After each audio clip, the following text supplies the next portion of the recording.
howdy there, catfish folks. Welcome to Palmetto Cats Live, not the Real Deal Fishing Podcast. I know you might be confused because this guy's up here. But what's up, everybody? How's it going? And tonight we got a different type of show for you. And I invited my awesome friend and co-host of the Real Deal Fishing Podcast. I'm going to poke his ear. Put your ear over there so I can poke you real quick. I always go the wrong way. Mr. Michael Murillo, what's up, Mike? Well, I still don't know my left from my right when I'm on a camera. But other than that, I had a pretty average day. Average is good compared to what I have. Maybe that's not true. I know I say a lot, but the girls didn't argue about anything this afternoon. After they got into the truck, Leia wanted to put her seatbelt on herself. Lauren wanted to help her. They argued about that. Then I'm like, please, let's not argue. Let's just get our seatbelts on so we can get out of the bus lane. Mm-hmm. Go to pick up kid. You know how the school traffic is, and then after that, they didn't argue about anything until their mom got home. And then she can deal with it. And she is. Thank you, Kristen. If you can hear me, you're amazing. Did you hear Laura or Leia yell down? She's like, Dad, I hear music from the show. No, I didn't hear it. How about that music, man? Was it epic enough? It goes with your last video. I felt like Sharky. I was like, I should have had that music in the video. I was going for like just like a quiet day out and then sharks, but I didn't have that much footage, and anyway, whatever. But yeah, I try to change it up a little bit for each show, just so people aren't listening to the same thing. And if you're ever wondering why myself or other people have that intro stuff, it's number one, to thank the Boom Squad members. So thank you, Boom Squad. If you're in here, I appreciate you so much. And then two is to give people time to get through those commercials, so that you're not just you don't miss any part of the show. Absolutely. We want the commercials so that for the ad revenue to pay for the fishing gas money and stuff like that, but we don't want you to have to miss any of the show. So that being said, welcome Mike and welcome everybody in chat. We really don't read them out, but I see all of you there. I love each and every one of you, and if you put a cool comment in there, I'll show it up on screen. So make sure your comments are very cool and very awesome. And you might even get your name up on the screen. I say that like it's some kind of privilege or something. You may get your name up there. I always thought it was cool when I first started this whole thing. Me too. They said my name, and then I'm like, oh my gosh, it's up on the screen. Yeah. Then I was jealous of other people's avatars and their awesome logos, and I'm like, I want a logo. There you go. Cool comment. There you go. Cool comment number one. Peanut butter jelly time. Oh, where'd it go? Man, chat's rolling. Peanut butter jelly time. Oh, and there's the coolest comment of them all. Cool Blue, Dink over Stink Catfishing, $2. Thanks for the super chat there, buddy. Appreciate you. So welcome, everybody. Tonight, you are probably here either for one or two reasons. You're here because you just like the show and you just want something to do on Wednesday night, or the topic intrigued you. And the topic for tonight, the question is, the most important part about fishing is, and I know some of you maybe are like, well, what is it? Tell us, what is it? It just matters who you are. So that's the whole thing. If you got drawn in here, clickbait, I'm sorry. But we're going to figure out what it means to myself, the research I did this morning, and then what it means to Mike. And then we already have a guest in the basement ready to give his take. What's up, Facebook user? So Maurice said, I'm bored, and that's all I had to do tonight. Oh, I saw that. I was about to sing You Are the Wind Beneath My Wings, but you took the wind out of my sails, Maurice. Oh, Art said cooler than the other side of the pillow. Now that's cool. I think you could still sing it if you feel it. If you feel it, let it out, Kevin. You are the wind beneath my wings. So there you go. All right, that's it. Now that everybody's clicking off of the chat. But anyway, if you notice in the chat box over, nope, this way, you'll see the you'll see at the top there's a pinned link, and I don't do this often, but it's called Family Show. And so, Family Show means that you can come up and speak about the topic. We kind of limit it to five. Well, just based on how many people we got and how much we have to talk about. But if you would like to come up and give your 2 cents about what you think the most important thing about fishing is, then click that link. If even if you've never done it before, even if you don't have a channel, that's okay. Just click on it, follow the instructions, and make sure that your camera is on. Because if I don't see your face, or if the face doesn't match the name, I'm not going to bring you up, and I'm going to boot you from the studio. Not because I don't love each and every one of you, but I have been trolled before. Unfortunately. But that being said, let's get to business. So, before we bring up our first guest that's in the basement, Mike, what is the most important thing? How we'll save ours to the end. I did a little bit of research this morning, and that means that I went into some chats and I posed a question in some other people's chats.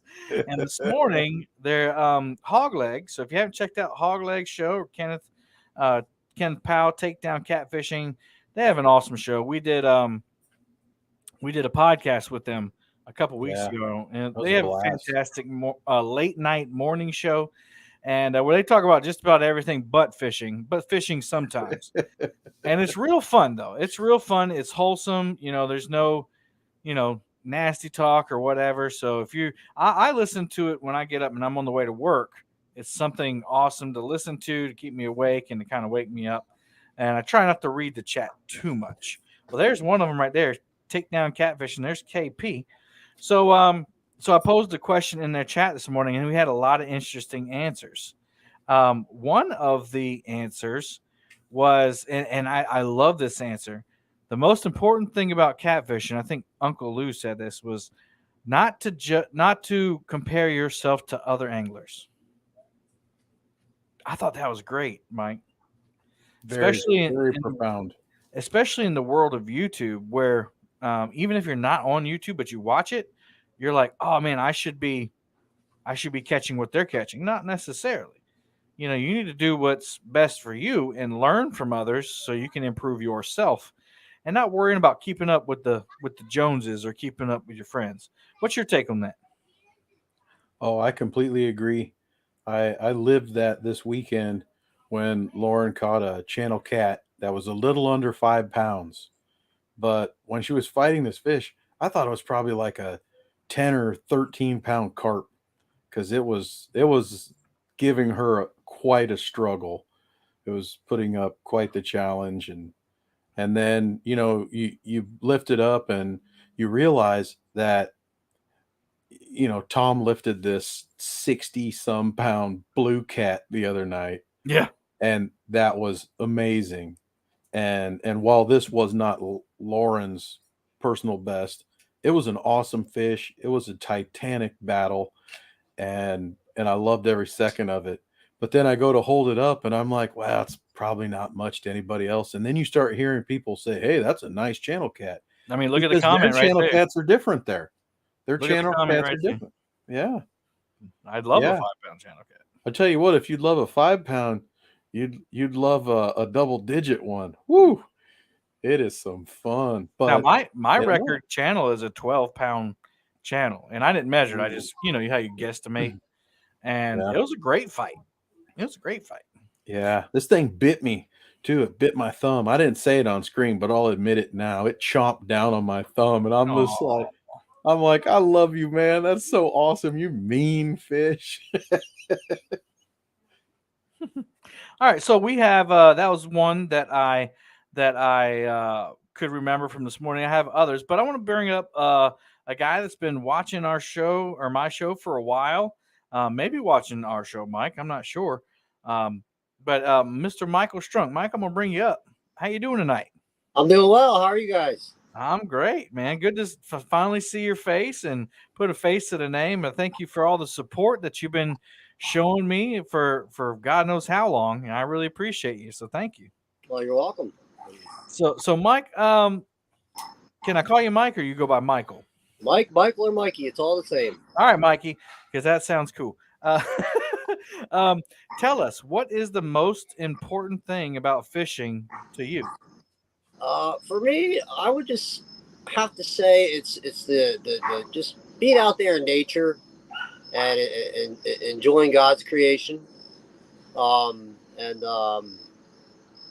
Yeah, just enjoying. It's just fun. It's just a lot of fun. Um, you know, whether it be by yourself or with a group of people or just a couple of friends or with the kids. You can pass that down to your kids. Absolutely. It's just whether you catch them or not, it's always a learning experience. Yeah, it's just getting outdoors and having fun with what God created for us. Uh, Fishing's great. Fishing is awesome. Amen. Yeah. Yeah, Freddie says fun, invigorating, serenity, happiness, intense, uh, nostalgic, great outdoors fishing. Yeah, he did a little acronym there. I love it. Fishing with a squirrel. Most important thing, going. Have got to do much of that lately. I think he meant haven't got to do much of that lately. Yeah, no, I agree. You get out there and we can often take it for granted, right?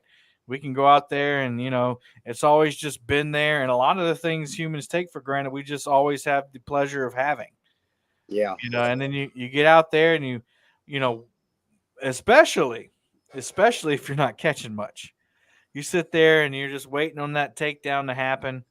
And, especially if you're not scrolling through your phone, you're just sitting there thinking, wow, this is really nice. Even if it's hot or cold, like I'm out here and there's nothing out here but me and God's creation, like you said. Yeah. Absolutely. Mike? Oh, I totally agree. It's it always seems like it's some sort of a spiritual moment, where you can just take yourself out of the hustle of your daily life, your work life, and just get a little bit of quiet and then hope for a little bit of that chaos that ensues Mm. when a rod gets slammed. Yeah, it's always exciting, especially when you don't really have high hopes for the day. I had a fishing day on Saturday, where I caught one really early, and I texted the picture to Mike. I was like, man, it's on today, man. Like I just got the rods out, and boom, rod got slammed, reeled it in. It wasn't a huge flathead, maybe a 8-pound flathead, but I love all flatheads. It don't matter to me. But I reeled it in. I was like, heck yeah, we are on today, baby. And I waited 3 minutes, and then so I threw it back out, and I was like, waiting and waiting and waiting. And then an hour went by. And I was like, all right, it's time to move spots. So I moved to the other side of the bridge, and I threw it out there. I was like, all right, here we go. And I got a takedown, and it missed. And I waited and waited and waited. And I was like, oh my gosh, please. I thought this was going to be fire today. And I moved spots, and, I didn't have any expectations for the rest of the day. I figured I got that one last feeding fish, before you know, the day kicked up, and I ended up catching 8 or 9 that day. So, whenever you're moved to a new spot and that rod goes down, and you're like, oh yes, we're back on. That's when that chaos comes, like he told, that beautiful chaos, and then you remember what it's like to fight a fish. Mm. Michael Strunk, when's the last time you went fishing? Actually, this morning was the last time I went fishing. Oh, lucky guy. How Yeah. was the fishing this morning? It was good. We got now. I didn't do any catfishing this morning. I did some Fine. with the, Trout fishing, is that what you said? yes, with the fly rod. Nice. So That's something we need to do a show about, Mike. We need to do. Maybe we'll have Michael on. We need to do a show about fly fishing. You know, this is like a finesse thing that just reminds me that I was the nose tackle on the defensive line, and I didn't have those impressive skills like the other position players on the field. I don't know. I'd love to see it though. I'd love to see and understand more about it because a lot of people just love it. Yeah, I haven't tried it at all. I It's haven't tried it at all. So, have you been fly fishing your whole life? Is that something that you has done uh, from a child? when I was younger, I did a lot of fly fishing um, with some friends of mine, and then I lost touch. I lost touch for many years. But recently, within the last several years, I've picked it back up again and have honed my skills and gotten pretty good at it. uh, Nice. but yeah, I'm a lot better at it now than what I was when I first picked it up for sure. But yeah, it's a lot of trial and error. Um, uh, you know, I've had the luxury of having the meeting a professional guide that that had taught me some things along the way, which was nice, free of charge. So the Lord has blessed Hey, me can't there. beat that. Um, but yeah, it's once you get the hang of it and know all the ins and get all the ins and outs and all that worked out, it's pretty much like it was pretty much like riding a bike. It's pretty Okay, much like riding a bike. Um, fair enough. but Yeah, so those of you just coming in, we're talking about what the most important thing about fishing is, and that's all the context I gave. There's no like, what's the most important thing to do to catch fish, to do whatever. It's just what's the most important thing about fishing. And I had some other people comment too. One person said bait. Bait is very important, especially, I mean, to do any kind of fishing, but especially when you're fishing with any kind of live bait or I guess natural bait would be what I'm talking about. Even if you're bluegill fishing, you still need, if you're not using artificial lures, you still need worms or crickets or whatever. And especially if you're catfishing, the best bait that they say is fresh fish. And definitely on my river, that fresh bluegill is the best on the river. What's your take on that, Mike? And before I let y'all, if you're just coming into, the link to the show is at the top. Do what Michael did. If you want to weigh in, come on up. Just make sure your camera's on, and remember that we're a family show, and so just adjust or act accordingly to that, and you can come on up and talk with us. Go ahead, Mike. For a second there, I thought you were talking about the quality of chicken. Mm. You mentioned bait, and Well, I then mean, chicken is bait, so I and then mean, the debate about thighs or chicken breast or hooking a whole wing on there and throwing it out. Some people even use a chicken foot. I don't know So who that crazy dude is. I don't know. There's some crazy dude who used chicken feet. Tell you what, chicken feet don't work. I'm just gonna go ahead Yeah, and say that. Chicken feet save don't your money. work. We got a lot of great comments. Doc Reed said, "Peace and quiet keeps going fishing." Yeah, that peace and quiet. If you're into that sort of thing, that's something that you definitely want. Me, I fall asleep very easily. I mean, very easily. Like I'm wondering if I should get tested. I know it's just because I'm overweight, but like I'm driving the boat and falling asleep driving the boat. I mean, that's how it is. But yeah, definitely fresh bait. Mikey, you want to weigh in on that? yeah, like for us here in the northeast here, here for us here in Pennsylvania, definitely bluegill is one of the staple cut baits here for channel catfish, even for some flatheads. And we get the occasional blue cat up here in the Delaware River. So, but yeah, bluegill's definitely the way to go. Um, cut bait or live works really well. Yeah. And there's been a lot of great answers, and a lot of them are, have fun, which are awesome. I think, yeah, well, have fun definitely is a must. I've seen them in the chat, getting to share the love of fishing with, family. So I know Mike, shares his fishing with his daughters and his sister and dad and cousins and aunts, uncles, nephews, nieces, doctors, lawyers, all those all those people. But some people had some really funny ones that are very necessary. Like one that I heard this morning was the boat plug. So let's kind of get into that. Since we don't have people coming up right now, like I do boat fishing, but I'm in a pontoon. So as far as the boat's concerned, the main thing for me is to make sure it's fueled up. Make sure it's fueled up. Make sure I'm ready to go. That I can make it down there. I get my hubs are greased and all that stuff.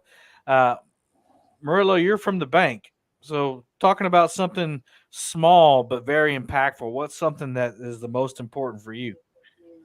A towel is Okay. a very, very important thing that I forget a lot.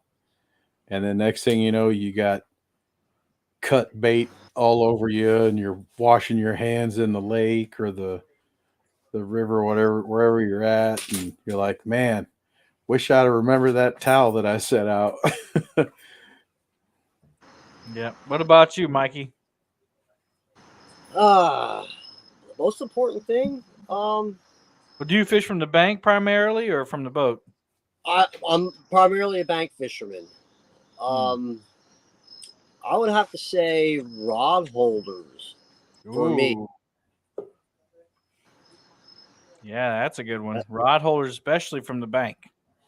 Because I've already done a little trick. You just put a stick in the ground. Sometimes it works out, most of the time it doesn't. But a good rod holder, Oh yeah. can't go wrong with that. Hooks and Hammock said towel. Just wipe your hands on your fishing partner. Dead Sea Pirate said bait is key. And I like the little key, the emoji there. We got another person joining us. Mr. Freddy's fishing and outdoor and fishing and rods and adventures and kayaks and boats and travel adventures. Sorry, did I get everything right? Freddie, Yeah. are you here to tell us that a really good hairdo is key to fishing success? You know it. Because, my man, you are looking good. Is that a fresh cut? It is. Woo! Well, that's about a day old, but yeah, it was time to get rid of some of that big poofy gray. So Well, it looks like Mikey is having a hard time, but thanks for joining us, Mikey. It was good to see your face with the name, and thank you for all the awesome support you've given me for a long time. Appreciate you and the contribution to the show tonight. So, Freddie, the big question, the most important thing about fishing is well, there's three things. Number one, fun. That's the first letter in fishing, right? Yeah. F for fun. Well, there's another F, friendships.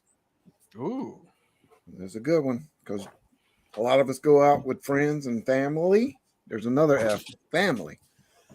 Gives you great time to be out there on the water with your family, whether it be young, old, nieces, nephews, aunts, uncles, whatnot.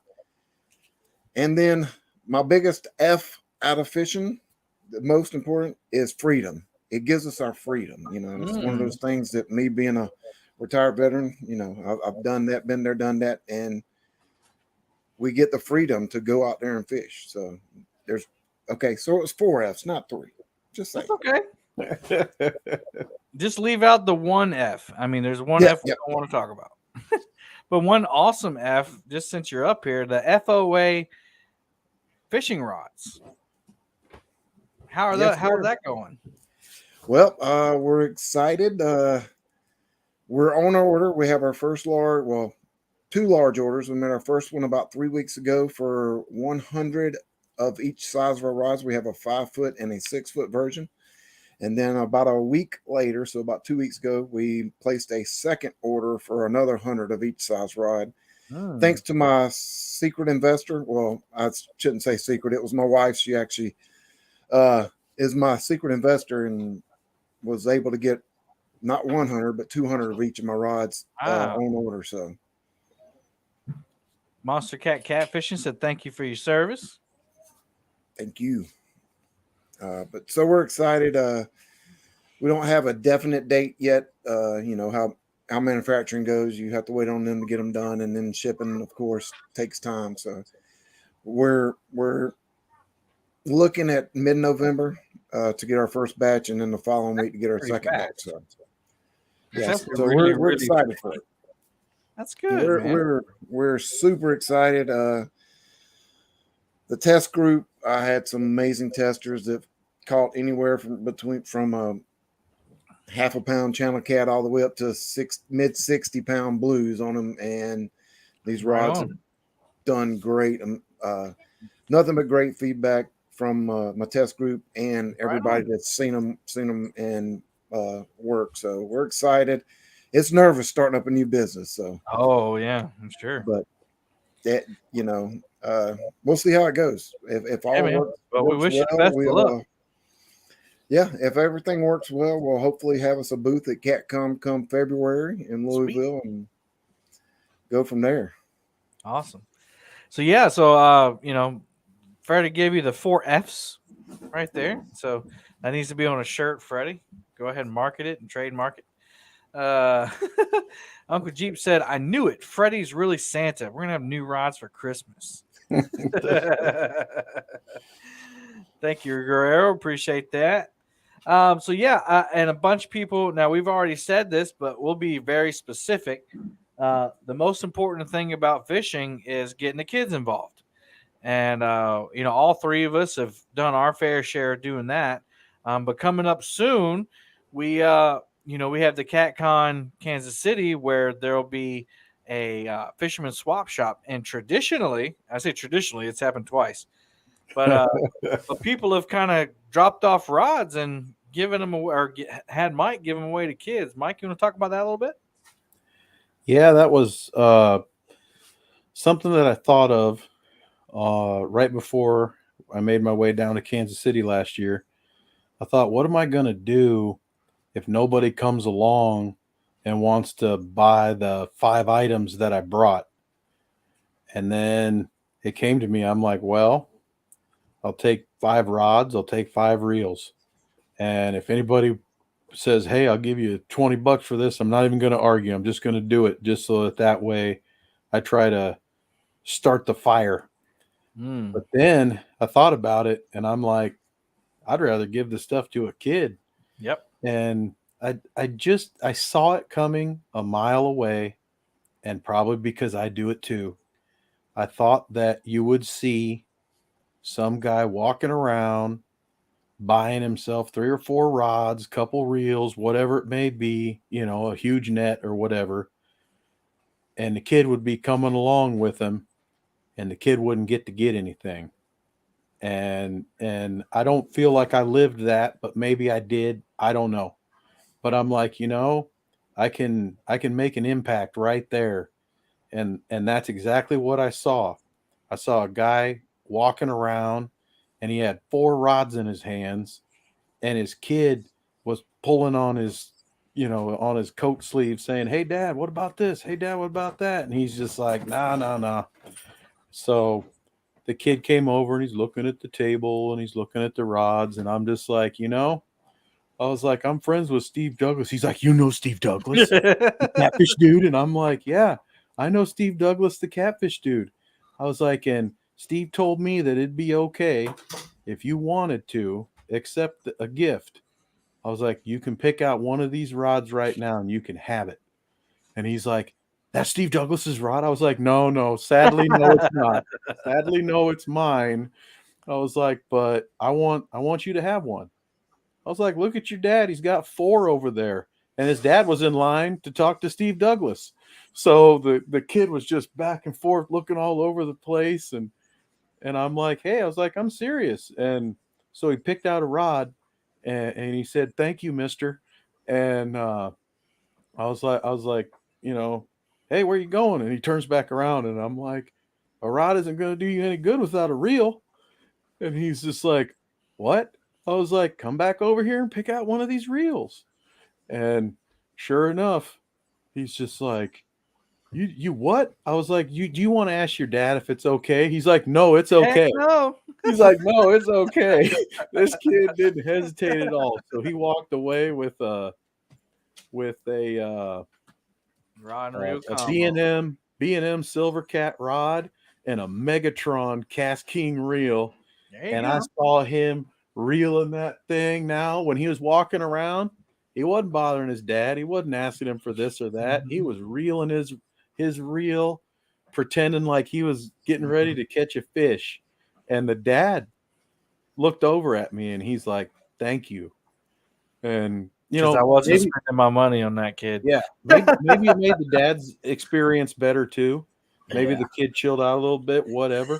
But hey, we're walking around all these cool things, and as soon as our friend Jason saw that what I was doing, he's like, "I'm coming back here tomorrow," and he brought Yep. in like 10 Jason times as Ward. much stuff as I did. Jason Ward is an American hero.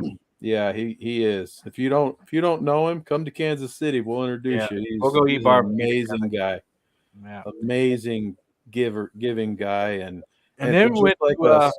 we went to CatCon in Kentucky, and the Anvil guy stepped up. Yep. It's kind of like, when I was approached to do Anvil, I remembered that, and I was like, that's cool. They're all about the kids there, and I think Donnie came over and brought. How many rods did he end up bringing over? I think there was 17. That's nuts, man. I think it was Yeah, 17 rods. They gave away 17 rods. That was a cool experience because he comes over and Steve's like, "We're not gonna say, hey, free rods at the Anvil booth because people will get trampled." He's like, "We don't need anybody getting hurt." He's like, "Come over here with my friend Mike." He's like, "Don't worry. He knows exactly what to do. He'll do the talking for you." But halfway through, our buddy from Anvil's like, "I got it now, Mike. Let me do this." And I thought he was going to cry. He was so excited to make such an impact on these kids. And I think it's Donnie Fountain. Donnie, yeah. And at the end, he's like, "Thank you so much." He's like, "I thought we'd just give him." He's like, "I had no idea that it would be this great of an experience." He's like, "Man, I feel good." I'm like, Yeah. "I feel good too." I mean, he brought over like a bright neon yellow rod and didn't expect kids to grab it. I was like, shoot. Yep. Mm-hmm. And Freddie, you were there to experience that. What did that feel like seeing those kids walk Oh, over those rods? it was amazing because we were right there beside Mike, and I was lucky enough. I've got my little miniature Freddy cats, and I brought about 200 of them. And once I saw that, I'd brought them for mainly our YouTube group that were passing them out, things like that. But I saw that, and then the parents would come by, look at our YouTube stuff, and I'm like, "There's a kid. Hey, you want one of these? Grab one." And that's where it kind of got me going with the rods that I've got made now. That was the main concept, seeing the excitement of these kids, our next generation, and not saying there's nothing out there for them as far as big heavy game rods out there, because you got plenty of longer ones. My design was based off of kids, shorter handles, something smaller, lighter for these kids, and seeing the excitement when they got those rods at CatCon, that got me sparked up with my design, and that's kind of where the main concept of these rods came from. So it's definitely all about the kids. To me, they're near and dear to my heart. I've got 4 myself. I've got a grandkid now, and then I was happy enough, excited enough. A couple months back, one of the local catfish groups did the first ACA Kids Cat Club tournament right here on Lake Greenwood. And I was a big part of that. I actually made the trophies for all 3 age groups, all 3 different sizes. So that was an honor. And just seeing those kids out there enjoying themselves and excitement, whether it be a little bitty baby bluegill that's 2 inches long or a 40, 50-pound blue cat, the excitement and the in their faces, it just makes it all worth it.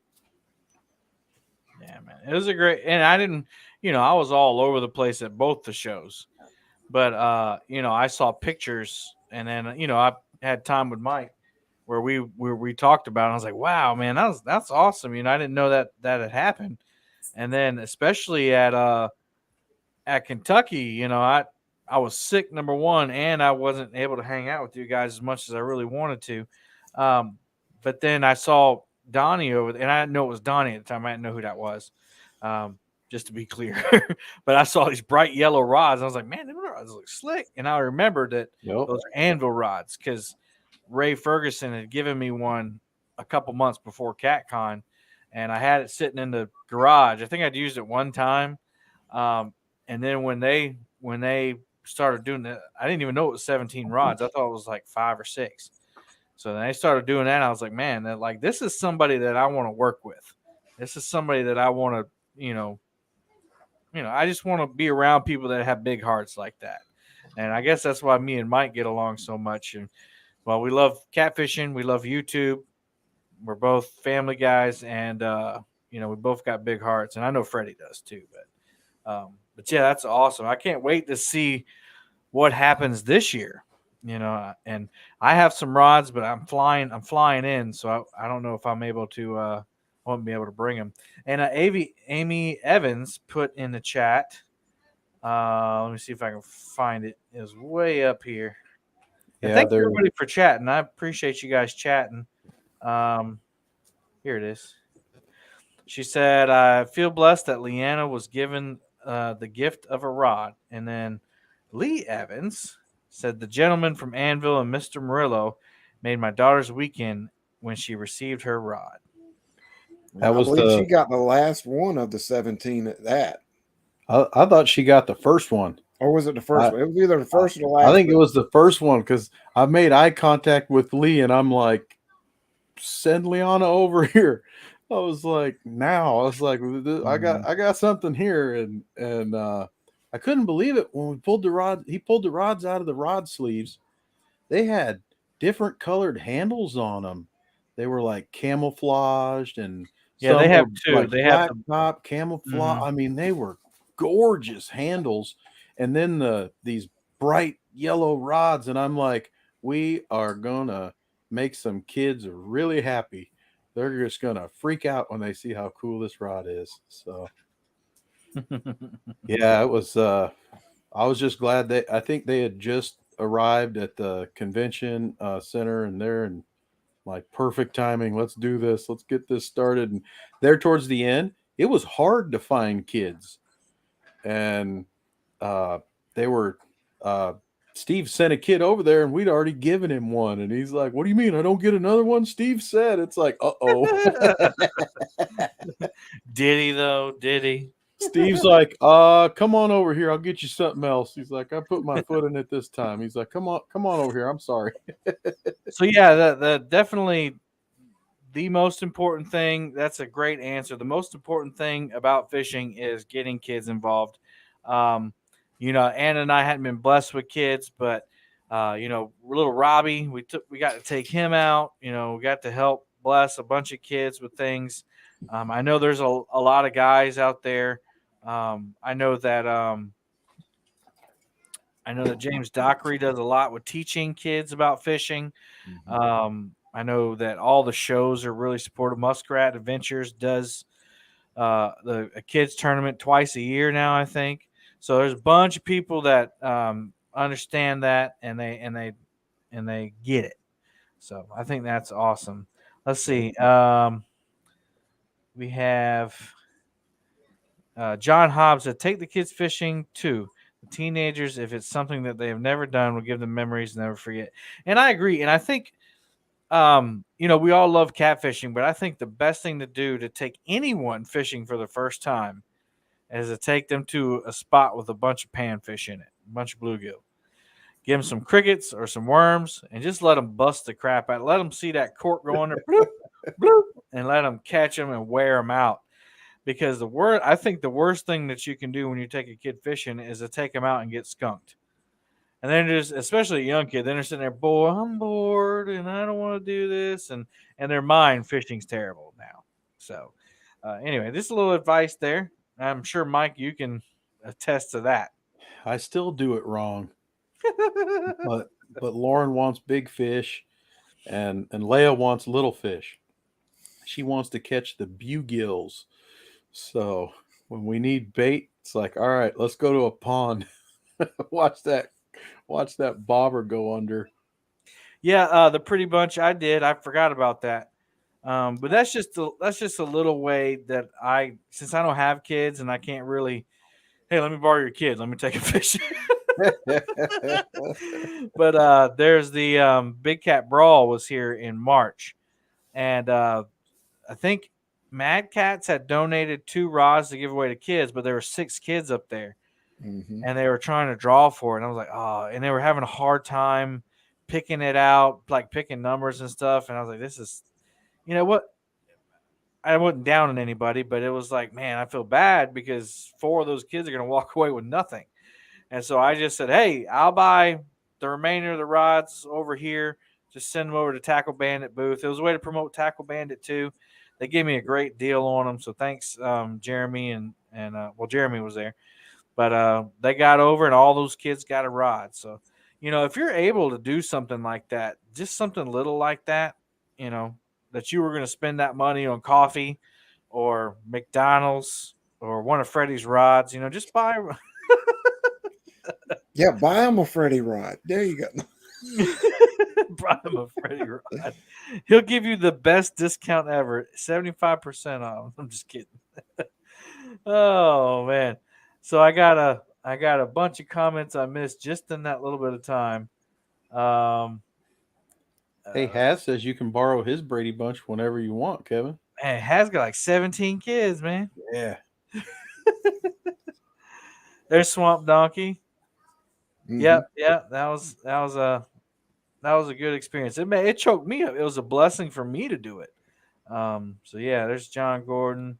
Yeah, I was choked up whenever you said, because you were live at the weigh-in when that Yeah, I was happened. And live. it was like, I'm sitting there on the couch watching on the big screen, and Kevin said that. I'm like, oh my God, and started tearing up and sitting on the couch.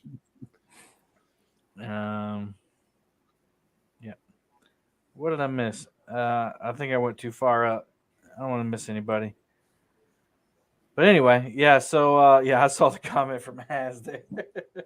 I'm just gonna go to the bottom, guys. If you want me to read your comment and I missed it, just type it again. I need to borrow your youngin' Murillo. Bait tank is empty.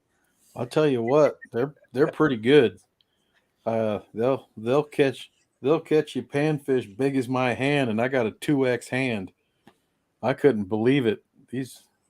I catch these little bluegill. I call them snack size. Oh yeah, they're good to use. And then these girls, they catch these bluegill or these red-eared sunfish and I don't know what you call them down there, but yes, you do. up here, I'd never seen a fish strip drag off that rod until these girls were like, "Hey, I got something bigger." I thought it was a bass. Nope. I'm like, "Oh, that's gorgeous." Oh, that's a gorgeous bait. It looks like the genie from Aladdin. There you go. 75% off. Is that a hair joke aimed at Freddie? Oh. Man, sorry, Freddie. You're my guest, huh? It's all good. Awesome. I was just hanging out till somebody else popped up. Oh, you're fine. Yeah. My new YouTube motto is "Have fun, the fish will come." Most times. Sometimes they will. But yeah, so I don't mind that we beat that topic to death, but if it encourages somebody, even if you don't have kids, you got nephews, nieces maybe, or your next door neighbor. I know it's kind of weird to say, hey, let me take your kid fishing. Take dad fishing too. Hey, you and your kid want to go fishing on my boat? I got this Sea Arc boat or whatever. Come fish with me.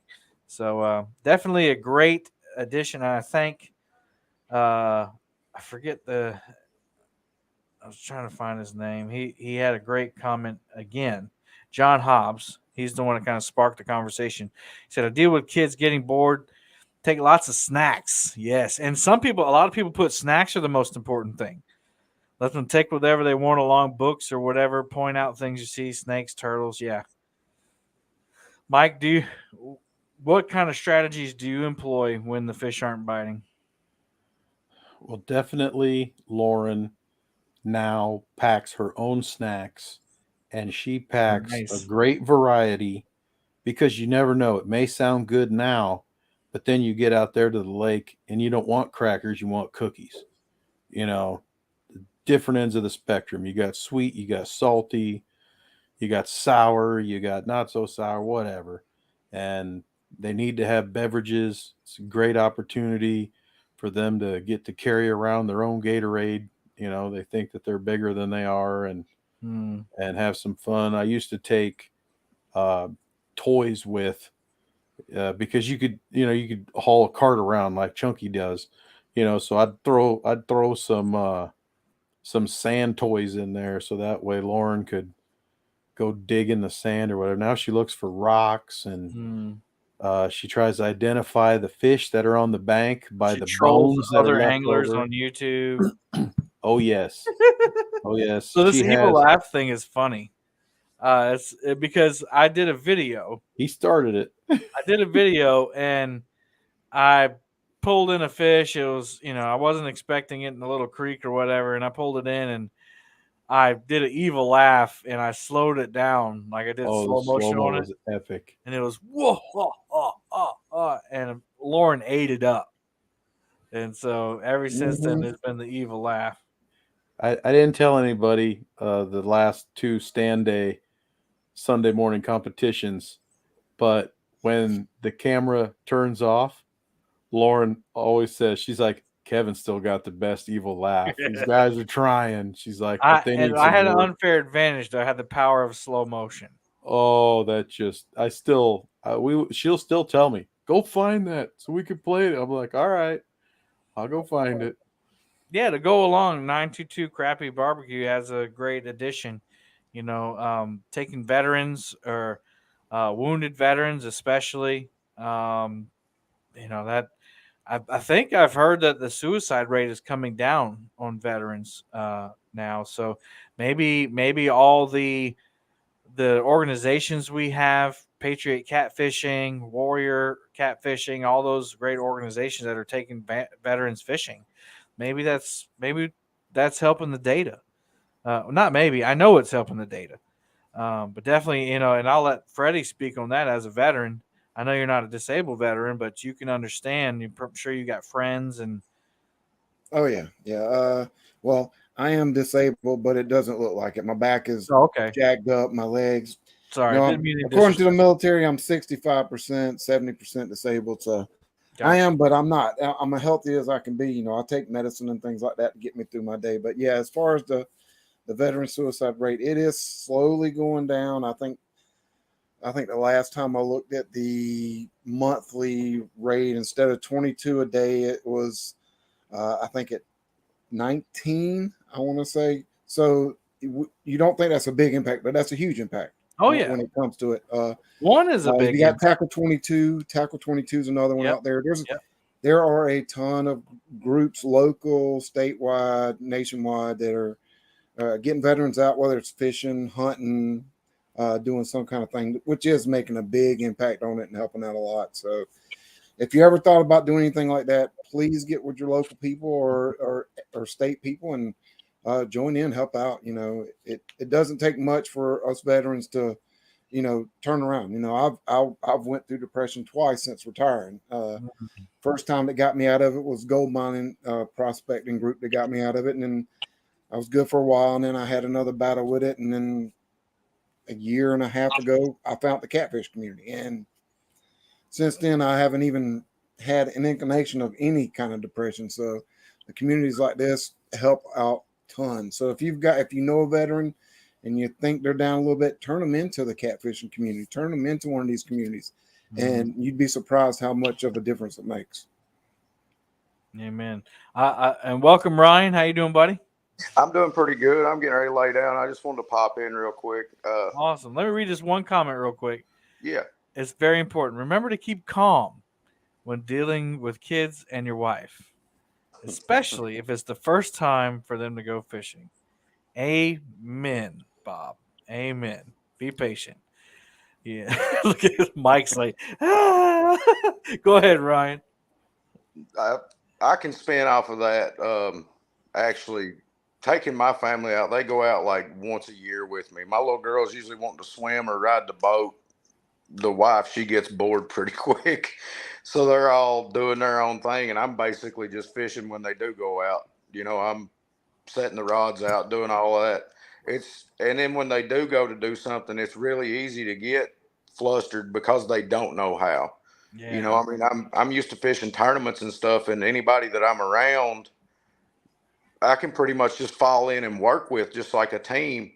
When Mm. you've got somebody new on the boat or out there with you, even if you're just on the bank that don't know, you're still in that go go go mindset, and you get flustered when they cast a rod and backlash it, or they snag a rod somewhere they really shouldn't have.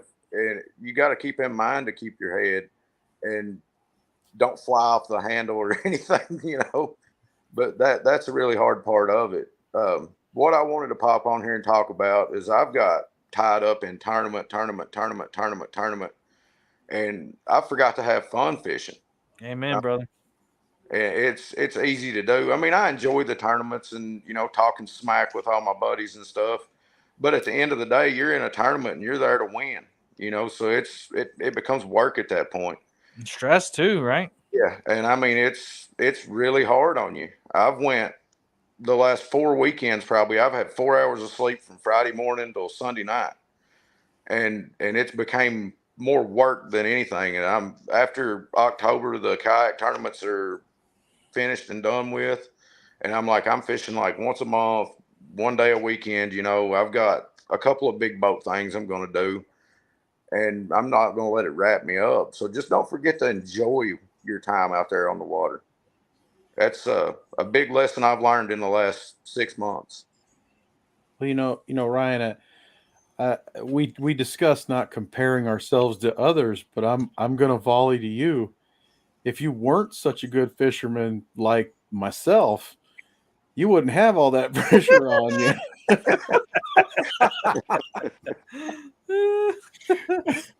Your problem is you're good, brother. But I mean, and I didn't mean for it to sound that way either, Murillo. I mean, It did. Mike just takes everything and twists it up. yeah. Okay, y'all.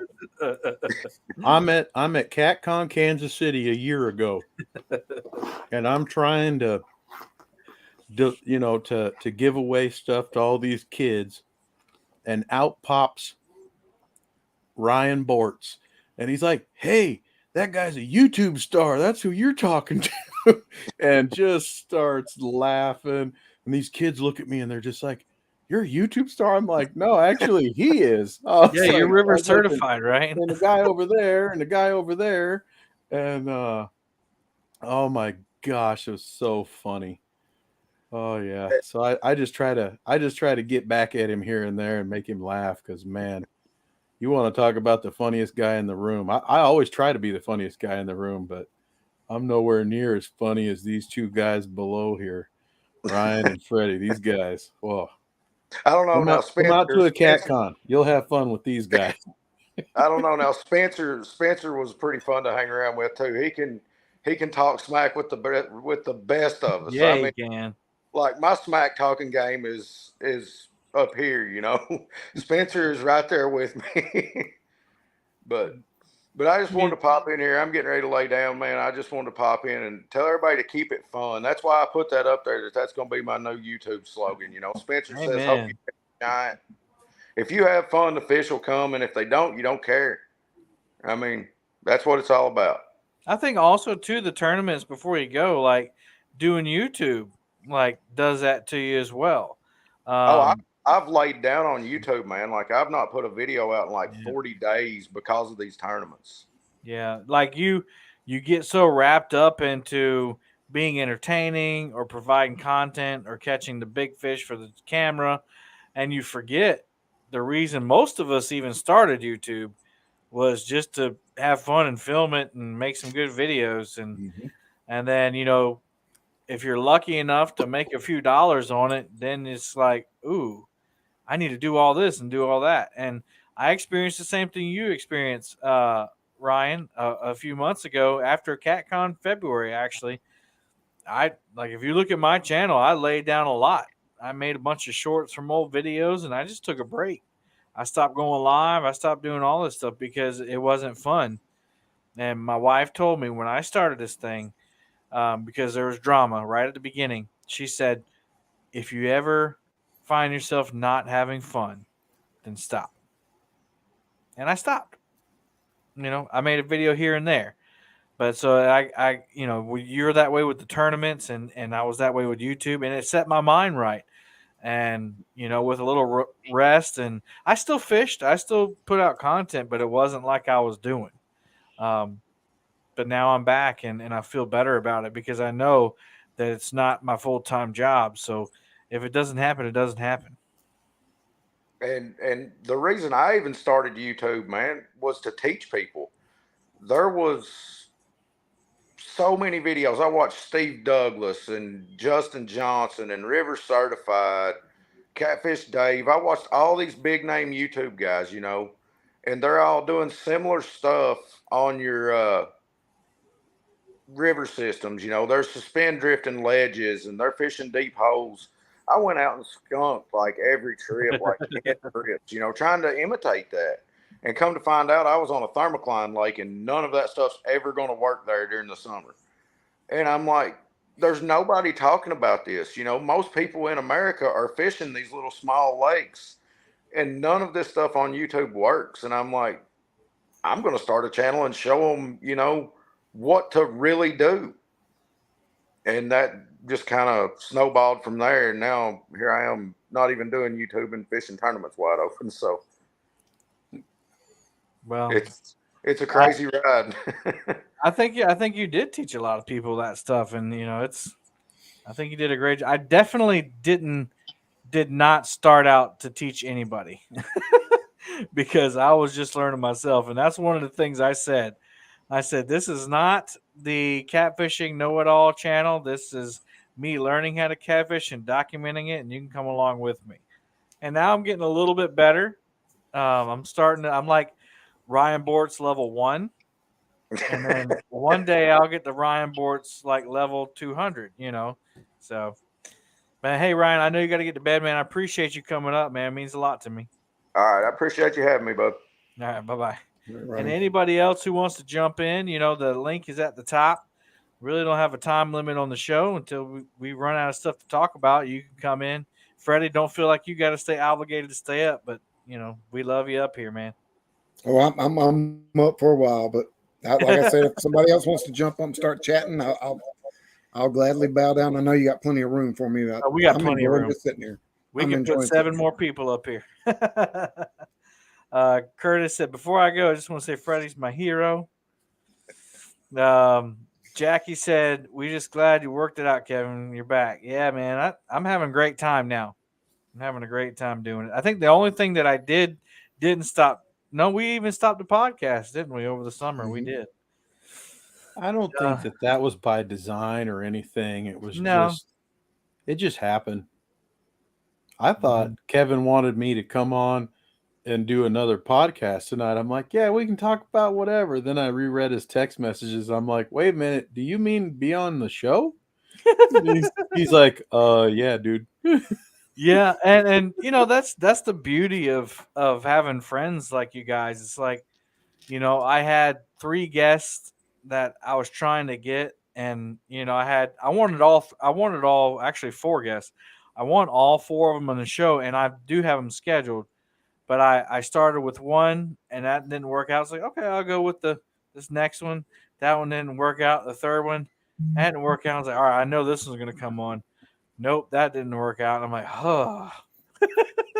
And I'm like, well, hey, Mike. And then I just come up with this, I was like, what would people like to talk about, and what would be kind of diverse, and what is the most important thing about fishing? And we've heard a variety of answers. But Mike, we haven't heard yours. What's the most important thing about fishing? Well, before I say that, I saw Kevin's thumbnail. I saw that he had introduced this topic for the show. And at that point today, I still didn't know that he wanted me to be on the show. And Yeah, I'm like, so that's awesome. I was we like, had he's going to have open- a great show. Then we can pod about it afterwards. And then I reread the text messages. I was like, wait a minute. I think I got this wrong. Yeah, you did. So I'm on the way home from open house. Yeah. We had an open house tonight, and I'm feeling good. I'm like, cool. I got a topic. I got Mike up there. We can pretty much banter about anything. And then he's like, yeah, so podcast, right? I'm like, dude. Do you and Chad go through that, Freddie? And you can talk about No, Chad because he said he's about to lose service. So talk about him all you want. Yeah. Give us it's the a little truth. different with us on our Thursday night show. It's, do you got a guess? No. Do you got a guess? No. Okay, we'll just talk about whatever. I think that Kevin and I are at our best when we keep it real simple or real brief, and then just let it flow. Mm-hmm. So that's pretty cool. But Whiskers Tribe said, in short, he picked you last, Mike. no, yeah, I would too. I wouldn't. No, I could have Mike on. I could literally have Mike on every show with me, and I know that he would add to the conversation. But Mike has 2 kids, and he's 2 hours behind me. Or is it 1 hour? 1 hour. He's 1 hour behind me. And it's a very important hour because usually if our kids are really exhausted, tired, which they were tonight, we'll start to get them to go upstairs and head towards, doing the nighttime, get ready for bed routine, maybe 6:45 or 7. Well, 7 is when Kevin's show starts. That's when most of the shows start. So that's why usually I'm there creeping and watching, but I'm not saying anything for a while. Now, some of the shows, it takes them 10, 12 minutes just to acknowledge everybody in chat. So I don't miss anything anyway. So that's good too. But yeah, so it's difficult. That's also why he had invited me tons of times when he was in the Sunday night time slot.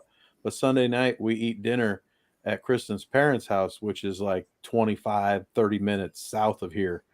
So a lot of times it's like, I'm not going to make it. Whoa. Who the that? mayor is here. What's up? What's up? Hey, man. How is everybody tonight? What's up, dude? I was just looking for a good sturgeon story. Take it, Oh, Freddie. actually, Freddie. you're not going to believe it. The picture is out on the boat. I had it for stand day and forgot to bring it back in. Oh, wow. Well, that's awesome too. That's live. That's live streaming for you right there. Mike was just trying to get me a 222 super chat. That's all he was trying to do. Yeah. I do have the medium action Uncle Lou rod right here, though, that There you was go. used. That's right. That's right. There you go. I knew you had that. And it was actually this past Friday. It was a year ago Friday that actually happened. It was pretty. Oh, okay. Yeah. It was pretty Funny cool. Funny story about that. So you guys were live, or you went live when you hooked into it, and I just happened to catch it, and I put it up on my computer at work, and my boss came in, and another guy I work with, and I was like, I'm sorry, I'm watching this because either he's got a giant snag or he's got a giant fish, and I got to figure out which one it is. Because I don't think I was the only one. I think I was texting Mike. I was like, how much you want to bet this is a giant snag or a log or something like that? Because it was so heavy, it was just bowing the rod over, and you didn't see any head rolls or anything like that. I guarantee you felt it. You felt the head. You felt all of it. Hey, I'm gonna be. Oh my goodness! I got this idea from Mark and Chad, and I bought the button. I love that button. I stole your idea. People accuse me in the past of stealing an idea. I actually did steal this one, so I didn't steal anything else. Thank you, Hazzy. Appreciate you, buddy. So yeah, we were talking about the Staniversary of that fish on Sunday morning. I really want that word to stick, so I'm going to use it over and over Anniversary. again. Anniversary. Well, I like it. I like it. I like it. I think it's fantastic. It's the So anniversary. That's right. the topic is the we got another one. Man, paint service by Steve. Haven't seen him in a while. What's up, Steve? Hit the It says, button, Kevin. no sturgeon in over a year. I think you fish for them now. Hey, Kevin and all. Oh, you turn it on.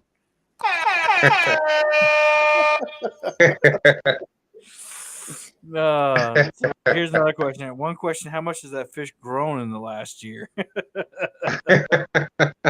They are actually back. They're back in the river now. There you go. It's just it's something amazing to see a fish that size. Like I saw one this past stand day after we got done fishing. I just happened to catch it at the right time, and to see a 6 foot, 5 foot, 6 foot, 7 foot fish totally come all the way out of the water. 6 And- foot, 7 foot, 8 foot sturgeon. Yeah. But it's just it's all a freshwater fish. It's just all inspiring. Yeah. Well, let's get to the topic here. The most important thing about fishing is, Stanley. Well, there's so many important things about it that The most important thing to you. fun. It's just part of life. It's you gotta enjoy yourself, and people may have seen me even.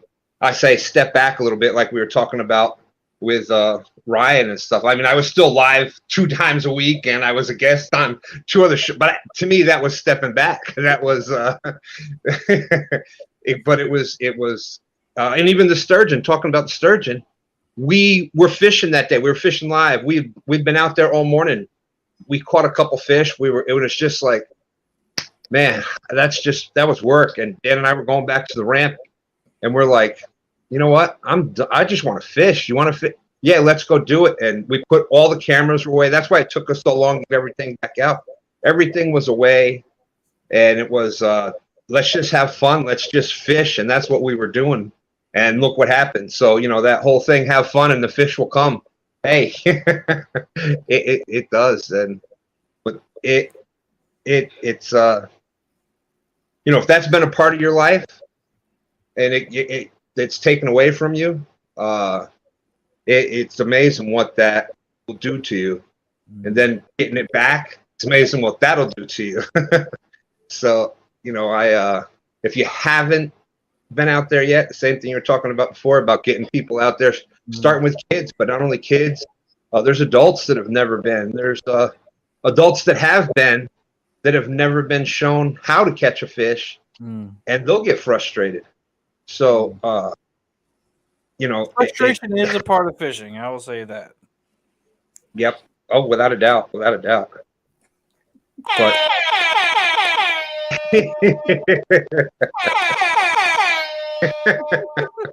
I'm gonna have to pay Chad like 50 cents off of everything.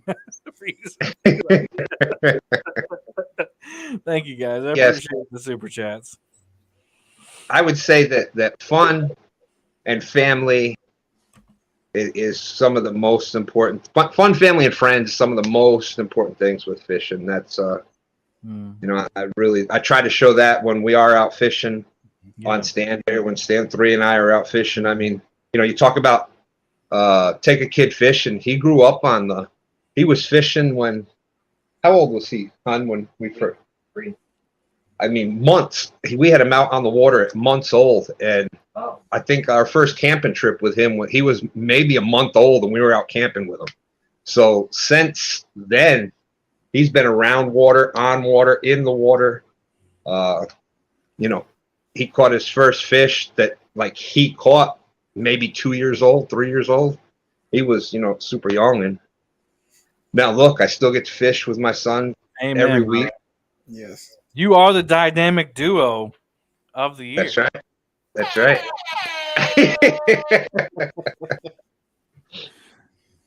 Yeah. So, I think it's awesome. And starting, Stan and them out there back, fishing off the bank, and I remember well, I don't remember the first time I caught them live, but I thought it was awesome, especially now. And I'm gonna try not to get choked up. Now my dad's not doing very well right now. He's got some things going on, but seeing him and his son out there, and uh, they're fishing, and then they catch a big fish, and they're so excited about it. And both of them are grown adults, but it's like they're both kids back out there again. So, again, with the family thing and the kid thing, I think it makes Yeah.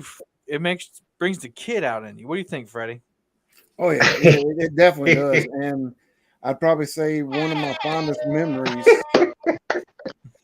I'd say one of my fondest memories over this past year has been with Stan and Stan 3 when we went up. What was it, January? And we went. No, February, the beginning of You're February, in for our anniversary. yeah. For our anniversary. No, I didn't forget that You part. better remember the anniversary. And seeing not only the excitement in my wife Nina's face when she caught that 46-pound blue, but the excitement in Stan 2 and Stan 3's face when they seen her catching it. I think they were more excited than me and her were, even though it was her fish. And that's one of the big things about it. We talk about family a lot, but friends, friends turn into family because without a doubt. Perfect example is Stan and Stan 3 are, I consider them brothers, and you two guys too, that friendship evolves and gets closer and stronger. So that plays a huge part into it. So not to take anything away from our kids and things like that and getting the kids out there, but that friendship, especially in the community here, you get bonds and you just connect. And it was me and Stan specifically because both veterans, so there's a huge connection right there with the veteran thing. We're 6 hours away, and that was the first place that we decided to go for our anniversary was what YouTuber do you want to fish with first? It was like, well, we could go down or go here. And I was like, well, Stan's a veteran. We got to go fish with Stan. So, and that connection just grew, and we've been up there 2 more times since then now. So.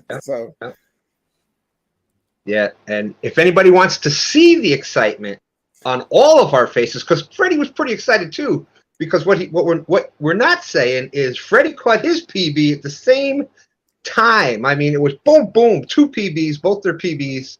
Freddie's wasn't quite as big as Nina's, but I'm not bringing that up. I'm not bringing that up. Thanks, but anyways, if anybody wants to see that excitement, that whole thing, check out Nina's channel. She just dropped that video, I think Sunday. Yep. Nina's kayak cruise. So check that out on Nina's channel. And I'm sure Brokeback Bob will put that link in there for us. And it was ironic that when we weighed the fish, we let it go. Then we weighed the net to see how much the net was to take it off the fish. And the net weighed, guess what? 2 pounds and 2.22. How ironic is that? I don't believe that. Hey, you're not making fun of Stan's favorite net, are you? No, that's my net. It was my Look net. at the smile it puts on his face. That's a good net. That's right. And the funny thing is, the 2 wasn't even my favorite number till we started doing all this, and then it just kind of grew from there. And now it's like I can't go a day without. It's like I wake up, and it seems like every day I wake up, it's either at 8:02, 22. It's weird, and the 2s are just everywhere now. Then you're taking a number 2, you know what I mean? Yeah. Sorry, I've been thinking about that ever since you started saying. I spend most of my day with kids. Everybody, please forgive me. So if anybody ever wonders why I'm slightly immature sometimes, I hang out with 13 to 17, 18-year-olds every day. But anyway, so Mike, do you have an answer? The most important thing about fishing to you? Honestly, right now, I think the most important thing about fishing to me is to enjoy it with whomever I'm fishing with now, because my brother Dan's been telling me that it's going to change. He's like, your kids are going to get a little bit older. They're going to be doing more stuff at school, more stuff with friends, this and that. He's like, fish with them now as much as you can, because in a little bit you'll be fishing alone again. And whenever we go fishing with Trish, who has been bogged down with work, so it just hasn't. You got to enjoy that moment, whatever it may be. It may be a 2-pound fish. It may be a 22-pound fish, whatever, or a 222-pound fish. Yeah, I mean, I know I've heard never I've know. heard a legend. I've heard a legend about a guy and his 2 sons, and a battle with a fish. But no, so I try to enjoy not just the actual fishing. I try to enjoy texting with all of us. I try to enjoy the phone calls. Chunky's always busy, but that guy, he'll just call me up one day and he'll be like, man, we haven't talked in too long, man. What's going on? And texting with Trish about it, talking about different rigs, different things, this and that, what she can use on her boat that she wanted CACON. I gave her 2 rods with reels specifically for her boat. She couldn't believe it.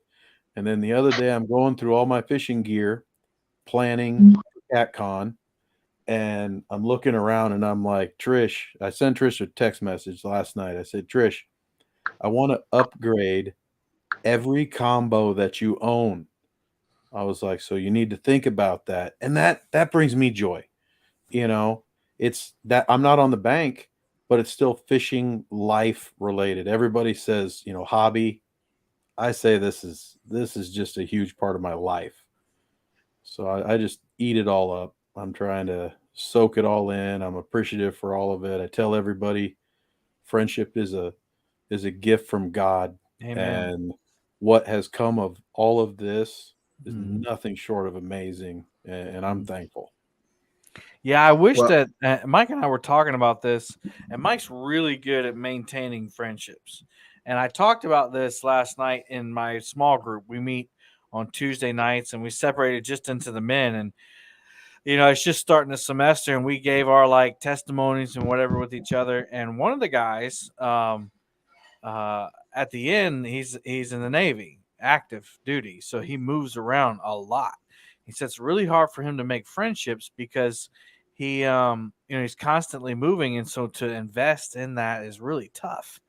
And so without investing in friendships, it's hard to have accountability, and without accountability, it's hard to stay faithful to God. So that's the conversation we were having. And Mike is really good about maintaining those friendships, whether it be phone calls or text messages, and I'm really bad at it. I love it when people text me or message me, email me, call me, whatever. But because I don't initiate it, I guess it doesn't happen. So I'm so happy that I have someone like Mike that'll initiate it. And I've gotten better. I only have one to keep up with though, but I've gotten better with hey, hey Meg, how's your day? This and that. I think that's very important because fishing, like Mike said, in a lot more eloquent words than I'm saying, I've met people that enjoy YouTube and fishing just as much as I do. And so even with those two, we have a lot to talk about. But Mike, agree with me or not, we started off talking about that stuff, but then we've talked about life a lot more than fishing and YouTube. Am I correct? Oh, yeah. Totally agree. Man of few words, he is not. But and I can say the same thing. Everybody up here has become such an important part of my life. Michael's text and stand 3, and we have a whole arsenal out there that's just due to Michael Murillo. So I mean, it's the S4. We adopted him. Chunky fired him, and we said, Michael, you've got a lifelong position on 2 stands. Yeah, that was a free one. Hey, the memory of my firing got a free button push. All right. Here's a no money one. You're But fine.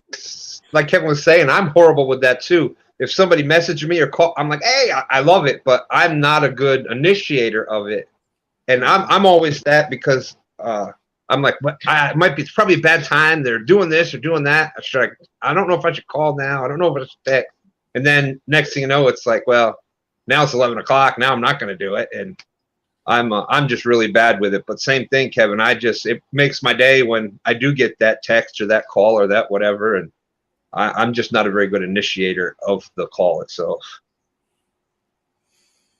Yeah, I like what Air Run said, and especially when you do YouTube, and you get on that sub thing, when you're constantly worried about that, and that's part of the stress that we talked about earlier. You kind of step on friends for that, and but I also understand that there's people that do social media, YouTube fishing full time. So kind of sometimes those friendships have to go to the side because you've quit your job and you're going full time, And I think people have to kind of understand that too. It's like, I do love you and I do value your friendship, but now this is my job and I have to do that in order to feed my family. So, but yeah, definitely, I agree with you, Mike. The friendships, and I've gotten to meet all three of you now. Isn't that crazy? Like we've finally met. All three of us have met. Isn't that crazy? I remember when we started. Well, I started before Stan and Freddie did, but Mike has always been a viewer, right? You've been a viewer a lot longer than I've been on YouTube, and then COVID hit, and it was kind of like these are just screen names and faces that I see on the screen.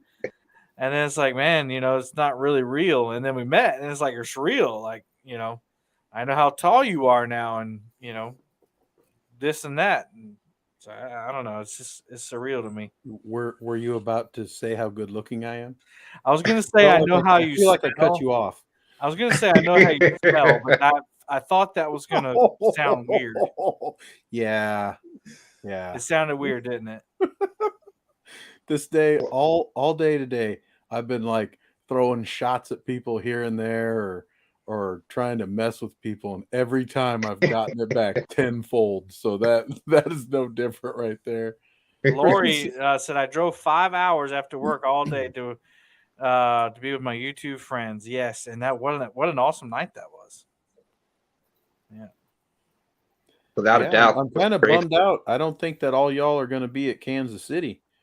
I don't think that we'll have as many people or the same people that we had at the CatCon Kansas City last year, but I'm excited that some people will be there. So, well, great time to bring that up though. October 7th and 8th, Kansas City CatCon. Go to catfishconference.com for all the information. Get your tickets. There's still time. There's still places to stay around there. Check it out. You don't want to miss it. You don't want to miss it. That's all I've got to say about that. Yeah, if you're coming to Kansas City, check my Facebook page out. I shared the link to the hotel deal that they have. It's a really good deal for downtown. It's like 100 and something a night, and I know deals are different to people, but I think that's a great deal for downtown Kansas City. And man, I just can't wait to go to dinner, man. Mike, I think I'm looking forward to the food more than anything. The cool part was it was like 2 blocks from the convention center. So you don't have to Uber, you don't have to shuttle or drive. Just walk over, you go through 2 street lights, and then you enter the convention center. It was the coolest location, and honestly, half the time we're sitting around jawing anyway, so it feels good to get up and walk around a little bit. But that being said, if you can't come to Kansas City, I understand. It's only 2.5 hours from me, but it's a long way for. And I'm gonna be honest, Ann and I wouldn't be there if I wasn't working with CatCon and they were helping me with that trip because it's like 15 hours for me. Oh yeah, I mean that's a whole day of driving and then a bunch of suck after that. So but we're definitely going to be there. And I'm going to say this, and it's probably unpopular, but a famous YouTuber out there, and I doubt he's listening right now, but we talked about his podcast, and he said, I would like to have you on. It's just, you're really politically correct. I'm like, okay, well, I mean, I just respect everybody, but uh, so when I say it's unpopular opinion, you're not going to hear something crazy. But unpopular opinion, I enjoyed CatCon Kansas City more than Kentucky. It was different. I felt like it was smaller. So we got more time with the people that we did know there. And just the fact that it was all close and you could walk back and forth to the hotel was so different. And when we told every YouTuber that was there, hey, we're going to dinner, meet us down in the lobby at 7, they were all there. So then there was 17 of us walking down the streets of Kansas City. Oh, it was so cool. Oh yes, I've heard of. I think we're gonna. So the only mistake we made, it wasn't a mistake. It was fantastic. We got to hang out with Jason Ward and a bunch of people, but we drove to the first dinner, and I wish we would have just walked. So I think the goal this year, for me at least, Yeah. and if people want to go and do other things, I'm fine with that. But the goal for me is to walk everywhere. That way, we're not having, because Mike had to go get his truck and come pick us up and navigate and all this stuff. The dinner was fantastic. We went. Where did we go? What barbecue joint was that? I thought we went to Jack Stack's Barbecue. Jack Stacks. I mean, fantastic. It's really, really good. But the next night, when we walked 2 blocks over and 2 blocks down to the burger kitchen, I mean, that burger was insane. And mainframe. I got to sit next to Epic, who took all of our silverware and our napkins and turned it into a seminar right there on the table. And Sean, my hero, was right across there telling him, right there. Don't say that. Don't tell him about that. Nobody wants to hear. It was so awesome. And then the food came. The burger was fantastic. And Epic's like, Mikey, help me eat these fries. And I'm like, yes, sir. So I took a picture of the back of his head and sent it to him in a text. Yeah. That's fun. Oh, it was so much fun. We're walking around with Steve and his wife and Hervé. And so this is how that night went. That was Friday night. So Friday night, Steve's like, all right, well, let's go to dinner. So it was me and Hervé and Mike and Steve and Anna, and it was like the CatCon crew, and who was there? Was it? It was Ryan. No, it wasn't Ryan. It was dadgummit. It wasn't Ryan. It was shoot. I just had it and I forgot. Anyway, it was the other guy. Sorry, dude. I'll remember your name in a minute. But the guy that works with Steve at Monster Rod Holders. But anyway, we were walking and then all of a sudden it was like Evan. Thank you. It was Chris and then Telly and then I think Epic and then Sean and. I mean, I'm going to miss somebody, but there's this long Jim from Blue Line Adventure. Yep. And a bunch of other people were behind us, and we just turned around, and we had a conga line. Chick was there. Fishing Chick was there. Yeah, that's right. Lisa. Like I said, I knew I was going to miss somebody. And there's a lot more that went with us, and it was just cool to look back. And Steve mentioned, he goes, oh, my God, like we got all these people with us. So we showed up, and we're like, yeah, we have like 30 people, and they're like, yeah, it's gonna be a minute. Yeah. The first people were like, you might wait for 2 hours. And so everybody's really nice and I'm really hungry. So I walked up and I'm like, you could just say that you don't want to seat 17 people right now.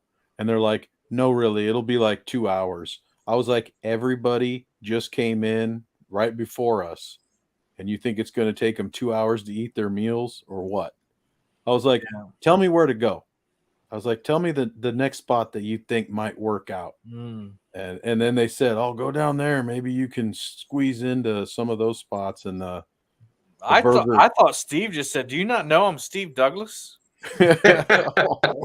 and people are laughing, but we were in the restaurant. We were finishing up our meal, and there was this young couple over at a table. Yep. And he kept looking back, and Steve was kind of getting freaked out. And then I think Steve went to the restroom or something, but the kid ended up coming over. He goes, are you Steve Douglas?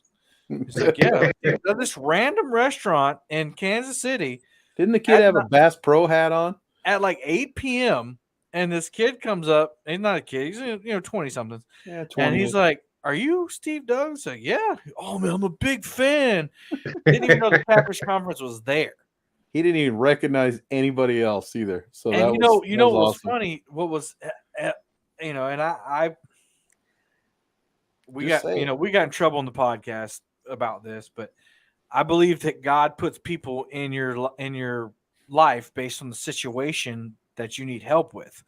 And Steve at that time, and he'd probably hate me for saying this, but he was kind of doubting his presence, doubting his effect on the catfish community at that time. He just lost a bunch of weight.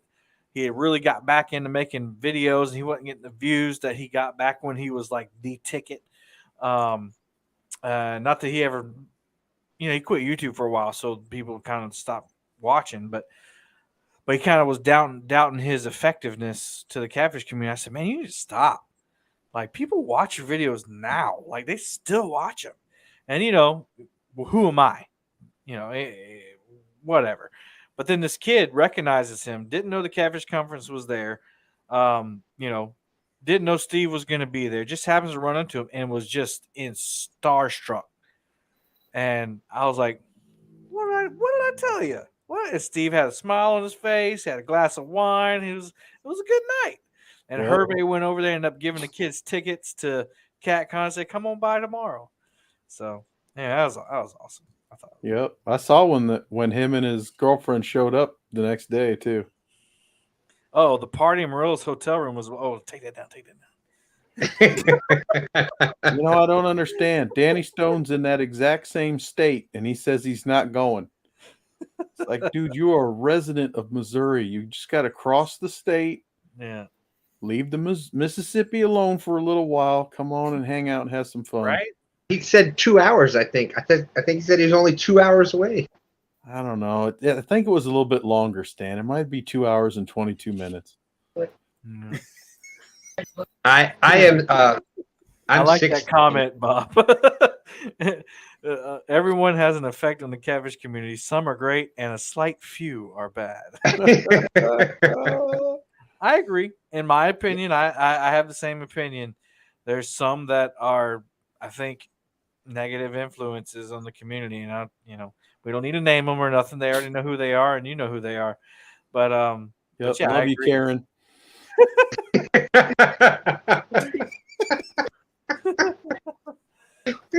Danny Stone says He 6 said it with a hours straight to face. Kansas City, 5 to Louisville. Oh, wow. all right. What's another hour, dude? Make it a vacation with you and the lady. There's 2 hookers catfishing.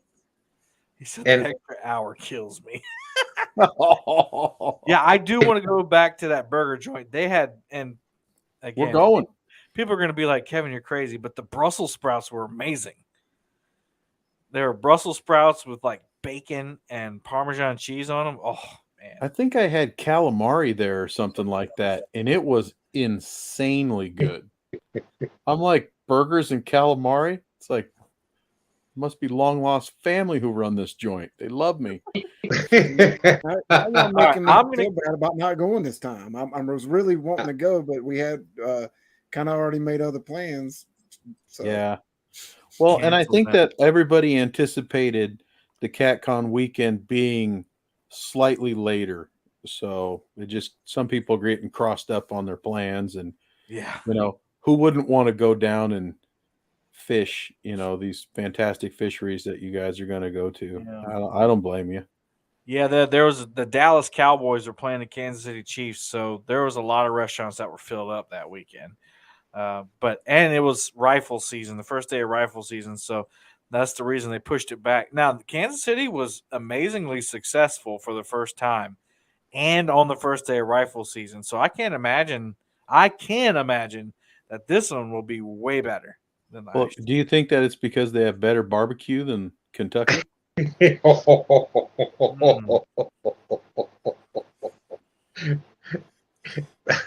to the could be topic of possible. the show. Yeah. Freddie, were you giving me the South Ohio stare down there? What was that?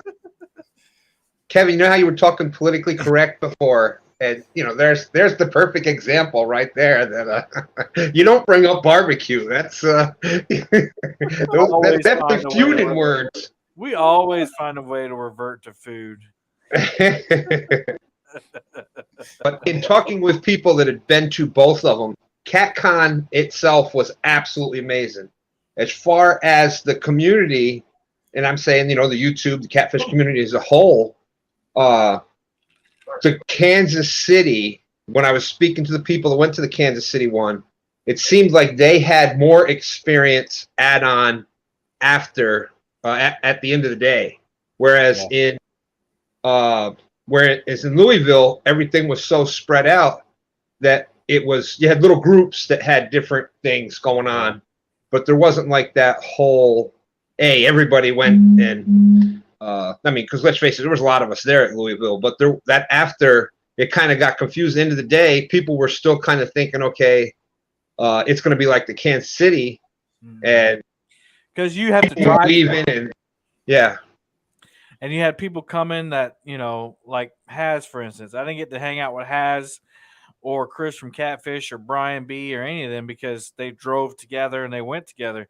And pretty much most of Mike and I and anybody staying at the Crown Plaza, we ate at the Blue Horse because it's a decent restaurant and it's in our hotel. Like, I tried to put the buffet out of business. I failed. It was awesome, but it was good stuff.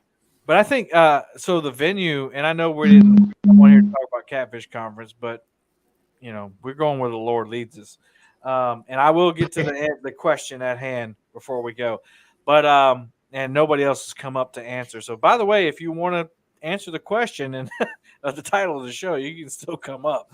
But yeah, Kansas City, the venue is like primo, super clean, air conditioned or heated, whichever the weather desires, and tons of high quality, clean restrooms.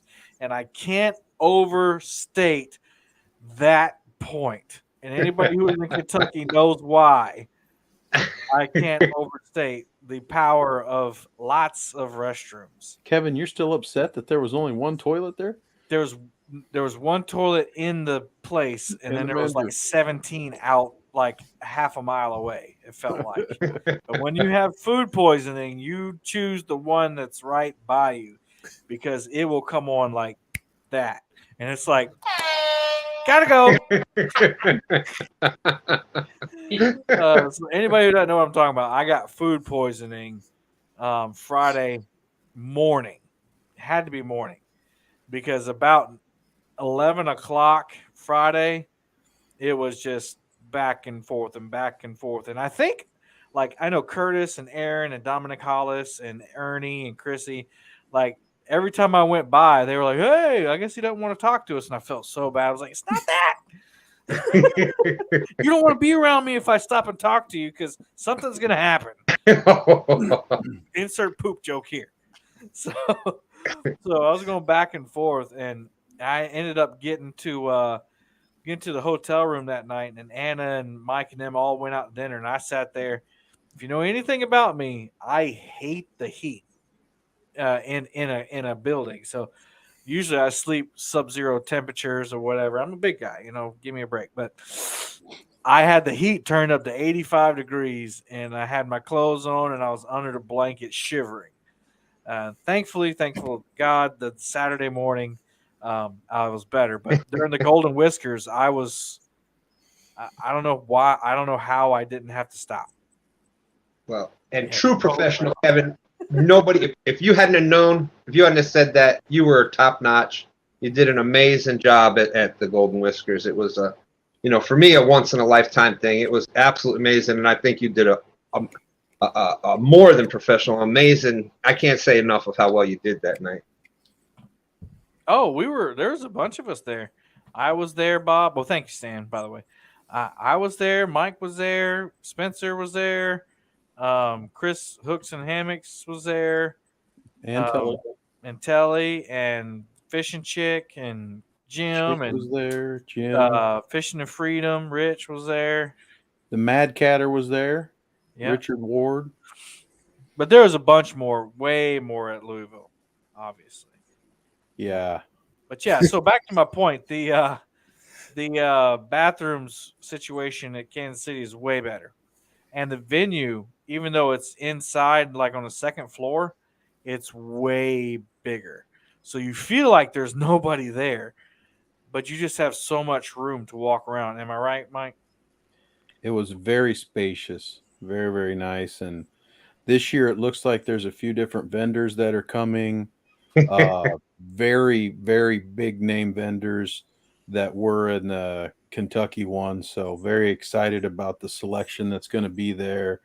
Very excited about the people who are going to be there because they're so cool. Was it Nate? Nate from Tackle Bandit? Mm-hmm. Yeah, amazing guy. And then you got Caleb at Catch the Fever and the Mondo Cat guy. He's awesome. I mean, it's like you walk up and it's just like talking to your uncle, and he doesn't even know you, but he treats you that well. So you're right, Mike. So just to clarify, the food poisoning was in Kentucky, not in Kansas City. So yeah, the food guy. I was telling people about food in Kansas City. Yeah. Kentucky was, I guess, the breakfast gave me. Now Art was feeling bad the next day. Yeah, Art got it the next day. Yeah, so it wasn't just me. Me, nothing. Totally fine. Rock solid stomach. Yep. Could have ate 10 more plates of food, but couldn't do it. Bob said, "Okay, I'm not going to Kentucky. Just don't eat at the Blue Horse." So, hey, there's Bobcat. What's up, Bob? And Annette. Just to get back to the question at hand, the most important thing about fishing to me, other than what, and I'm going to say other than what we've discussed, because I think we've hit all the most important things. I think everybody would agree, right?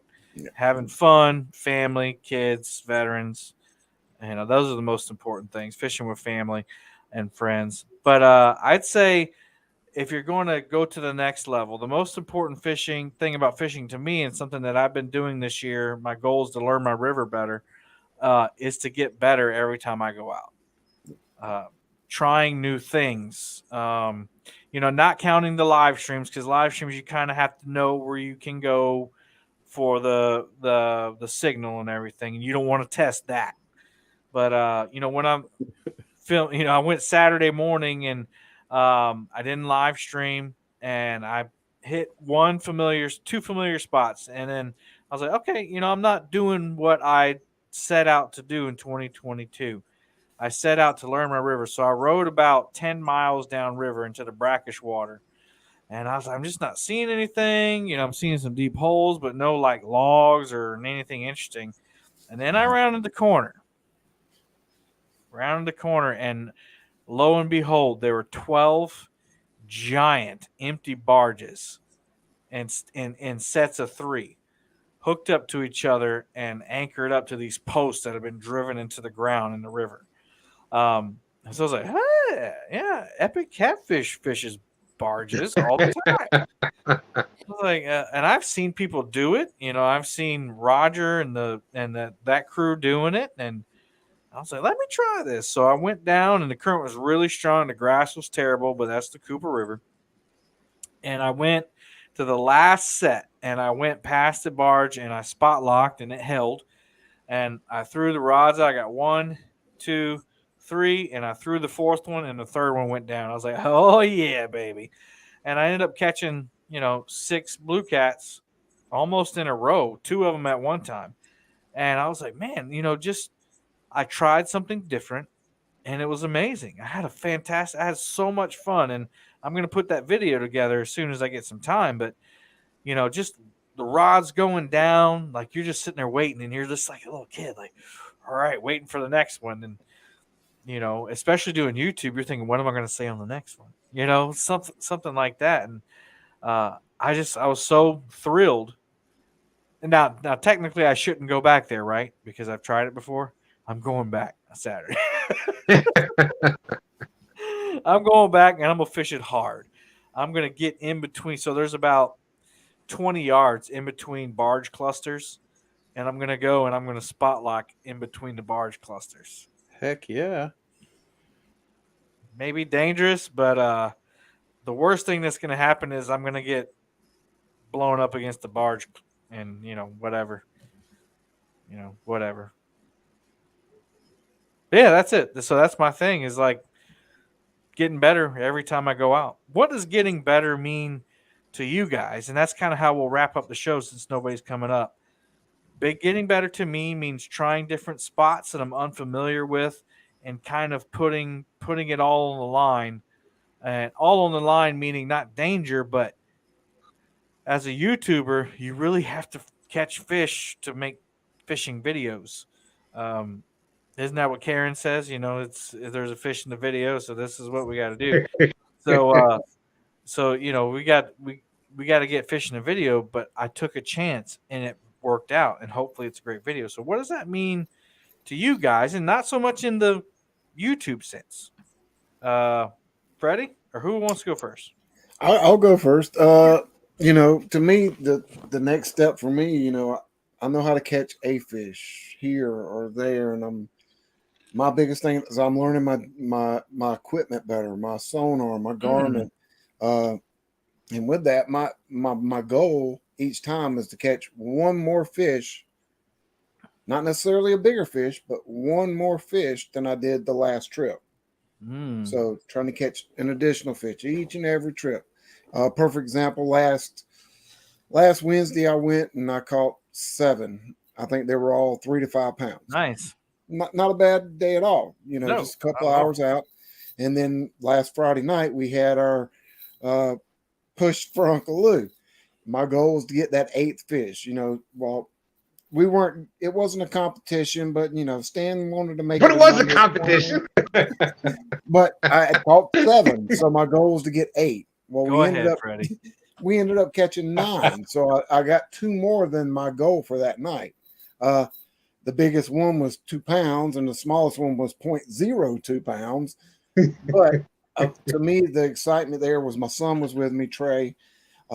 He caught, I think, 8 of the 9 fish we caught. And again, it falls back onto the kid and family. Seeing his excitement, even when he caught that little 2-inch channel cat that was you could almost see through, it was so small. The excitement and the glow on his face was there. But that's my next step goal, is to learn my equipment better. And YouTube's a great way to do it. Following each of you guys, watching you, getting pointers, tips, and then everybody wants to learn their river or lake better and better. Maps, or to me, maps, the old school maps, I've got one back here. I study that more than I do pretty much anything else, because while Navionics will help you and being on the water somewhat will help you, you can look at what the lake was when that map was made, and it's usually a couple years old, so you can see what was there a couple years ago, look at what's on the Navionics now and compare the two and kind of tailor where the fish used to be, where you think they're at now, and kind of find that middle ground, and sometimes it works. That's excellent. Yeah, definitely.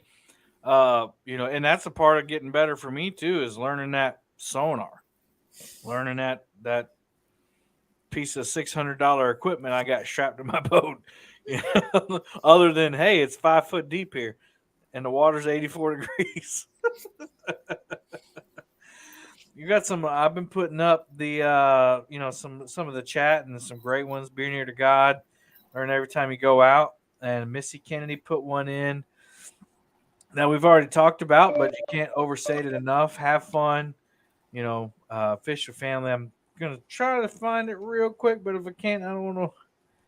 It's way up there. Chat is flying, and I really appreciate that chat is flying. It really makes the show that much more important. Danny said, "Well said, Frederick." How about you, Stan? What does getting better every time you go out mean to you? I've been fishing over 50 years, so Oh, you're old. I'm just kidding. I've been fishing over 50 years. So Oh yeah. but boom thing. That part of it is I pretty much know about fishing, things like that. For me, the getting better is physically getting better, being able to actually, when I first started, you were talking about I could barely get out of the chair. Yeah. When I stood up, people were like, "Oh my Lord, sit back down. You're going to go in the water." No, we never said that. But that was, for me, that's been one of the big things with going out and doing this week after week after week, is that I've actually been able to do it. And before we started doing this YouTube thing, and even just getting back into the fishing thing, that wasn't, that was not possible. It was, just wasn't. I had a hard time just going outside, and part of that being physical, a part of it being just mind not in the right place kind of thing. And Right. it's amazing when you get out there, and we talk about faith, and you're out there and you see the sun come up or the sun go down or the moon or the stars or whether you catch a fish or not. Man, if you can't believe in the Creator and believe in God when you're out there experiencing all that, I mean, there's no better place to get closer to God than out there experiencing it. So to me, that's better. To me, that's getting better. To each his own, brother. To each his own. And I've been proud of you, man. Like, you had one of my first shirts, and not one of the first shirts I ever started sending out. I can't remember if you won it or I just sent it to you or whatever, but I remember I kept watching you wear it. And by the way, I need Stan size because his shirt needs a replacement. So email me that. Stan 3, I mean. Yeah.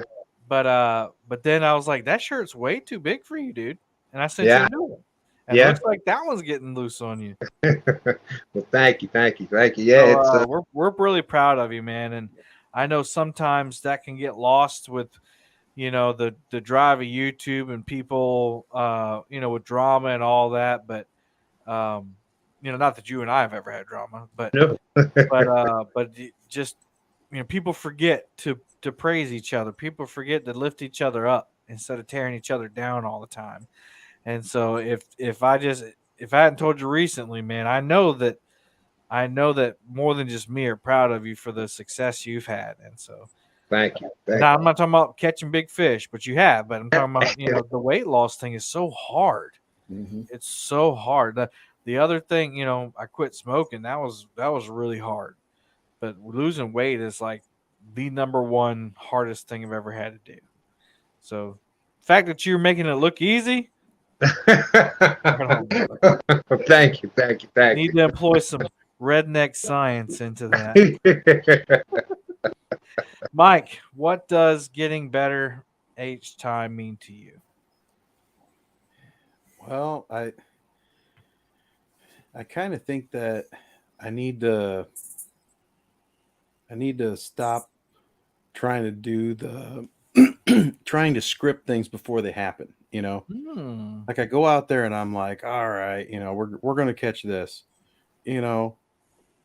Just like the other day, I thought for sure that fish was a carp that Lauren was fighting, and then it was a big channel cat, and I'm just like, that is so cool.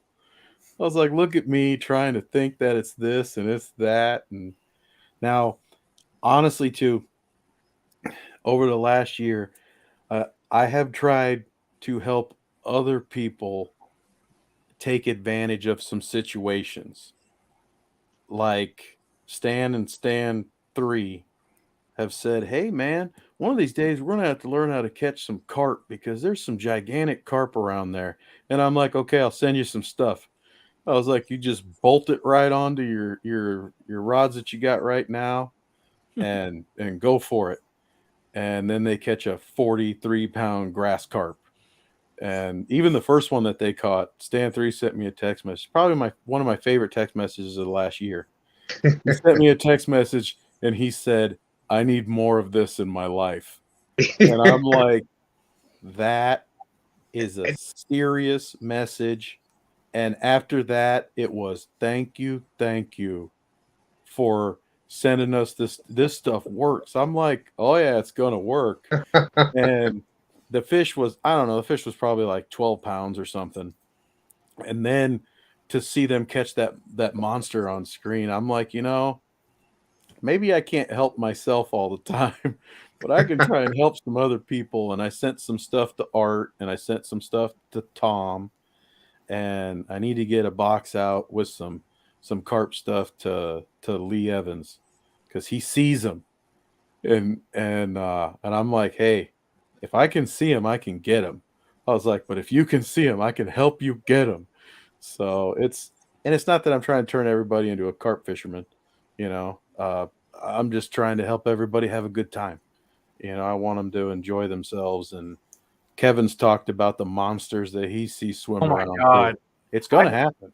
I just talked to my dad, so I hadn't told Justin this yet, but I didn't get the go ahead from the job to go to Texas with him in November because I'm taking off 4 days for CatCon, and then I'm taking off a day for the Palmetto Cats meet and greet. So then the next month I'm gonna need a week off, and it's like, yeah. He's like, I love you, man. I just, not gonna happen. I was like, I get it, no big deal. But we're supposed to go out to Texas and catch giant buffalo. Is it buffalo carp or buffalo? Some people say that, but they are not. So giant buffalo. Yeah. And then other things, maybe big catfish and Lake Texoma or something like that. But I told my dad, I was like, yeah, I'm not going to be able to go. He's like, man, if you want to catch carp, I can take you to catch carp. I mean, we got 80 pounders in the river. I mean, I've caught them that big. I'm like, let's do it. Let's really do it. I'm like, all right, let's do it. So, Mike did the same thing with me. He sent me all this carp gear, and I used it twice. I used it once in the lake where I saw the carp that was so big you can jump on it and ride it. And I also saw the albino carp up there, which I just want to get that on film. Yeah, that's just incredible. pure white with little pink lips and pink fins. Beautiful fish. I thought it was just something that people had. That's why I didn't film it. But apparently not. But and then I saw a big one, so I've used the carp gear over there, and I caught a channel cat. I was like, I can catch them anytime, whatever. And so then I used it on the 24-hour live stream challenge, and chummed for almost 24 hours, and didn't catch one carp, not even catfish on it. So I was like, heck with that, man. And I got back into the catfish grind, the YouTube grind. I need to make a video every time I go out. I'm not going to waste it on carp. That was my mindset. But so hopefully, Jeremy just said the carp are huge. Yeah, we see them. You see them feeding on the top of the water in the rice fields, and their head's way out here and their tail's way back here. And you're like, that's like 4 feet in between the head and the tail. Right. So I got one on film. Dad and I were brim fishing, and I got it. It's in one of my videos, and you see the head and the tail. And I thought it was like a giant catfish. And I said, that looks like a catfish tail, but that was a big carp. But so Mike said everybody's giving an answer, and yes, Tony, that was the prompt for the chat in Hog Leg Show this morning. I wanted to see what people thought the most important thing about catfishing was, and we got some awesome answers, the best answers, really. So I appreciate everybody who participated in chat. I appreciate Michael Strunk and Freddie and Stan and Mike for coming up here and sharing that.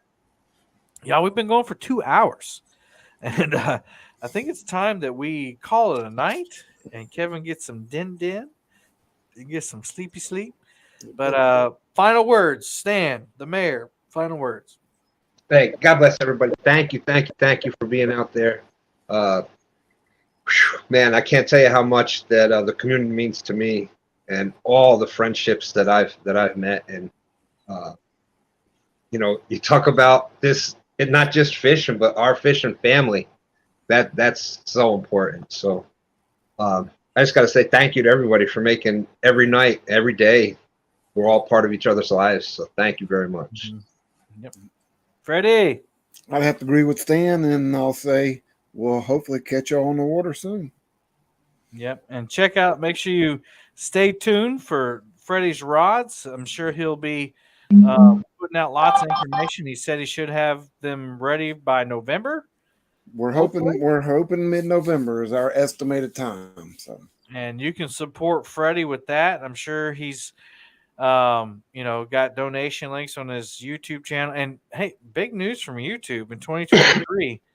I don't know if you follow the YouTube stuff, but 2023 they're doing a bunch of different monetization things where you can get monetized for shorts, and you can get like super chats and stuff without having 1,000 subscribers and stuff. So big news coming up in YouTube. Check it out. Just research it. New things coming in 2023. So they still promised us the dual live stream thing like we're doing right now within the YouTube app, but I haven't seen that. So maybe they just haven't finished beta testing it or not. That's the thing I was looking forward to. So we can get rid of subscription to StreamYard, which costs us all money. If you get the top one, and I want the high quality stuff. So anyway, but check out Freddie. I went on a tangent. That's just what we do here. Check out Freddie's Outdoor Adventures. 2 Stands Fishing. Mike Murillo, words to end the show with. I'm very excited about the YouTube stuff, but I'm quite certain that Karen will still complain. So, I told you not to mention her. You know me. I can't let it go.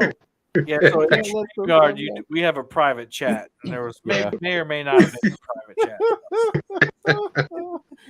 No, that's awesome. I'm ready. I'm so excited. CatCon, Kansas City's coming up. Then after that, we'll get into the holiday season. Love that. Love that for my kids. I got stuff hidden all over the house already. I just got to wrap it up. It's all good. And not just for them, also for myself, because they're like, hey, what do you want? Oh, I got what I want. Don't worry. I'll wrap it up. Just give me this. Yep. And, then after that, we'll turn over another new year. Most of you down there in the warmer states will continue to fish while I'm frozen solid here, which is fine. It gives me a chance to clean stuff up, reorganize myself, and get ready for CatCon Louisville again. So it's crazy. We're already in fall. So you are. Yeah. Yeah, we are. Yesterday it was 92 degrees here today. Yeah. I was gonna say we hit 90. It was 90 something yesterday, and today it's 70. So crazy stuff, and crazy fishing too, which is another reason why I just need to soak it all in, be appreciative for all of it, and amen. And face those panfish. I don't do. Kevin said it. It's like, take them pan fishing. They're there. Me, I'm just sitting there trying to catch something big and ugly. No, let the bobber do all the work. Yep. I need to send you a brim buster. That's what you need. Less tangles and super fun and light. That's what you need. I got some Freddy rods right now that are working out pretty good. Oh, there you go. There you go. We'll take care. Ruben said he had 107 degrees yesterday. He must be out there in Arizona. Speaking of Freddy rods, my grandkids caught my 2 grandsons, the 4-year-old twins. They caught some nice fish on the Freddy rod the other day. Just saying. All right. I'm a huge fan of the 6-foot model, but my little one likes the 5-foot model. It's not about me, guys. It's not about me. We just did it to make you smile. Look at that smile on Freddie's face. Exactly. Missouri. It was 107 Missouri. Whew. Whoa. I don't want to visit Kansas City and be sweating. I want to wear my hoodie. We should That's 2 weeks away. we should be in the 70s by then, Kevin. Yeah. Well, for me, I'll wrap it up by saying a few things. Number one, thanks to everybody who came in, who's still here. We still got 49 people hanging with us. The Catfish Meet and Greet, Palmetto Island, as it's been dubbed, is happening October 21st through 23rd. I hope we have enough island for the amount of people have said they're coming. Usually people cancel, but we'll be having a show on that definitely on a Wednesday night, and then probably talk about it on a podcast too. But that's coming up. If you still haven't made plans and you want to come, you don't have to camp on the island. There's hotel rooms, but you better get them now. October is like catfish fever season down here. Like people just they just come down and catch monster cats. So that's coming up. I'm excited about that. Of course, we got CatCon. I'm going to do a little plug for Fields to Water. They have the couples tournament coming up in October as well. Several different weekends. I'll be on October 16th with Anna.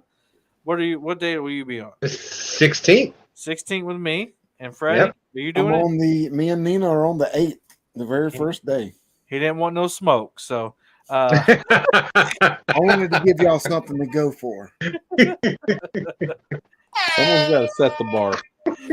But Anna and I, the 16th is my birthday, so that's my birthday present to me, and I get to fish with my lovely wife. So check out Fields to Water. I'm not sure if they still have spots left, but if you go to Fields to Water Facebook's page, you can see if you want to sign up. You do have to go live. It is a live fishing challenge. But that'll be awesome. So that's coming up. And then on the 29th of October, Saturday night, we'll be having the Monster Hunt, the second annual Monster Hunt. And Freddie's in that as well. A highly, highly sought after tournament, had over 20 entries. And, the people that fished it last year that entered, they got a free entry. I got a video on it. And then, it was by registration time and date after that. And so there's a bunch of great anglers that didn't get in it. I think I actually lost some subscribers over that. Man, I heard it. How did I miss it? It is what it is. Our friend Epic Catfish is in the house. What's up, Epic? He will be in it with Sean, and so will Freddie, and that should be a great time. Big fish were caught last year. The winner double C catfishing is not in it this year. So I think that leaves Jeremy's tournament cats had the second biggest fish, and Brian B. They're both in it. So with those two and then the rest, everybody, it should be a bunch of big fish caught. And that kind of wraps up October, guys. September's coming to an end. Expect some videos coming out. Definitely, I got one in the tank. I got a little shark fishing video out right now if you want to go check it out. But definitely the end of September. I appreciate those of you who said that you pray for my father. I don't really want to go into all that, but it's about spots and hearts and stuff like that. So you can imagine what goes into that. So appreciate the prayers for that. And with that being said, I think I've covered everything. Thanks to the Boom Squad. Mike, did I forget anything? Check out our podcast. Yeah, Real Deal Fishing Podcast. Yeah. If you're a Boom Squad member, come join us. Yeah, you watch it. You can watch it live. Yeah. Yeah. And then if you don't, if you're not a Boom Squad member, then it gets posted that night. The audio gets posted the very same night on all podcast platforms. And then a couple days later, the replay of the video like this is on our YouTube channel, the Real Deal Fishing Podcast YouTube channel. You can go check that out. So we have 105 subscribers. We are rocking it. And I don't mean that facetiously, like for just a bunch of people talking. That's, I'm happy about that. But anyway, I've rambled on too long, so let's pray and get out of here. Heavenly Father, we just thank you for this opportunity to come up here and do this. Thank you for all the wonderful people that came in chat. I thank you for the guests that come up, Lord. And I just thank you for this opportunity to maybe impact some people to get out there and fish, take kids fishing, take veterans fishing, take their family and friends, and overall just to enjoy the sport. Because there are people out there, Lord, and I pray about this all the time, that are dealing with death and famine and disease and war, and we get to do this. I'm so thankful that you blessed us to live in a country that's still great, in my opinion, to where we get to have the freedoms to do this. So I pray for our country that we would continue to be able to do this. Pray for those who are sick and need healing. My Father, Lord, we've talked a bunch about that, and I just pray for everybody who's not here tonight and everybody who is here until we meet again, Lord. I just ask you to bless them. It's in Jesus' name we pray. Amen. Amen. All right, everybody. Until next time, happy fishing.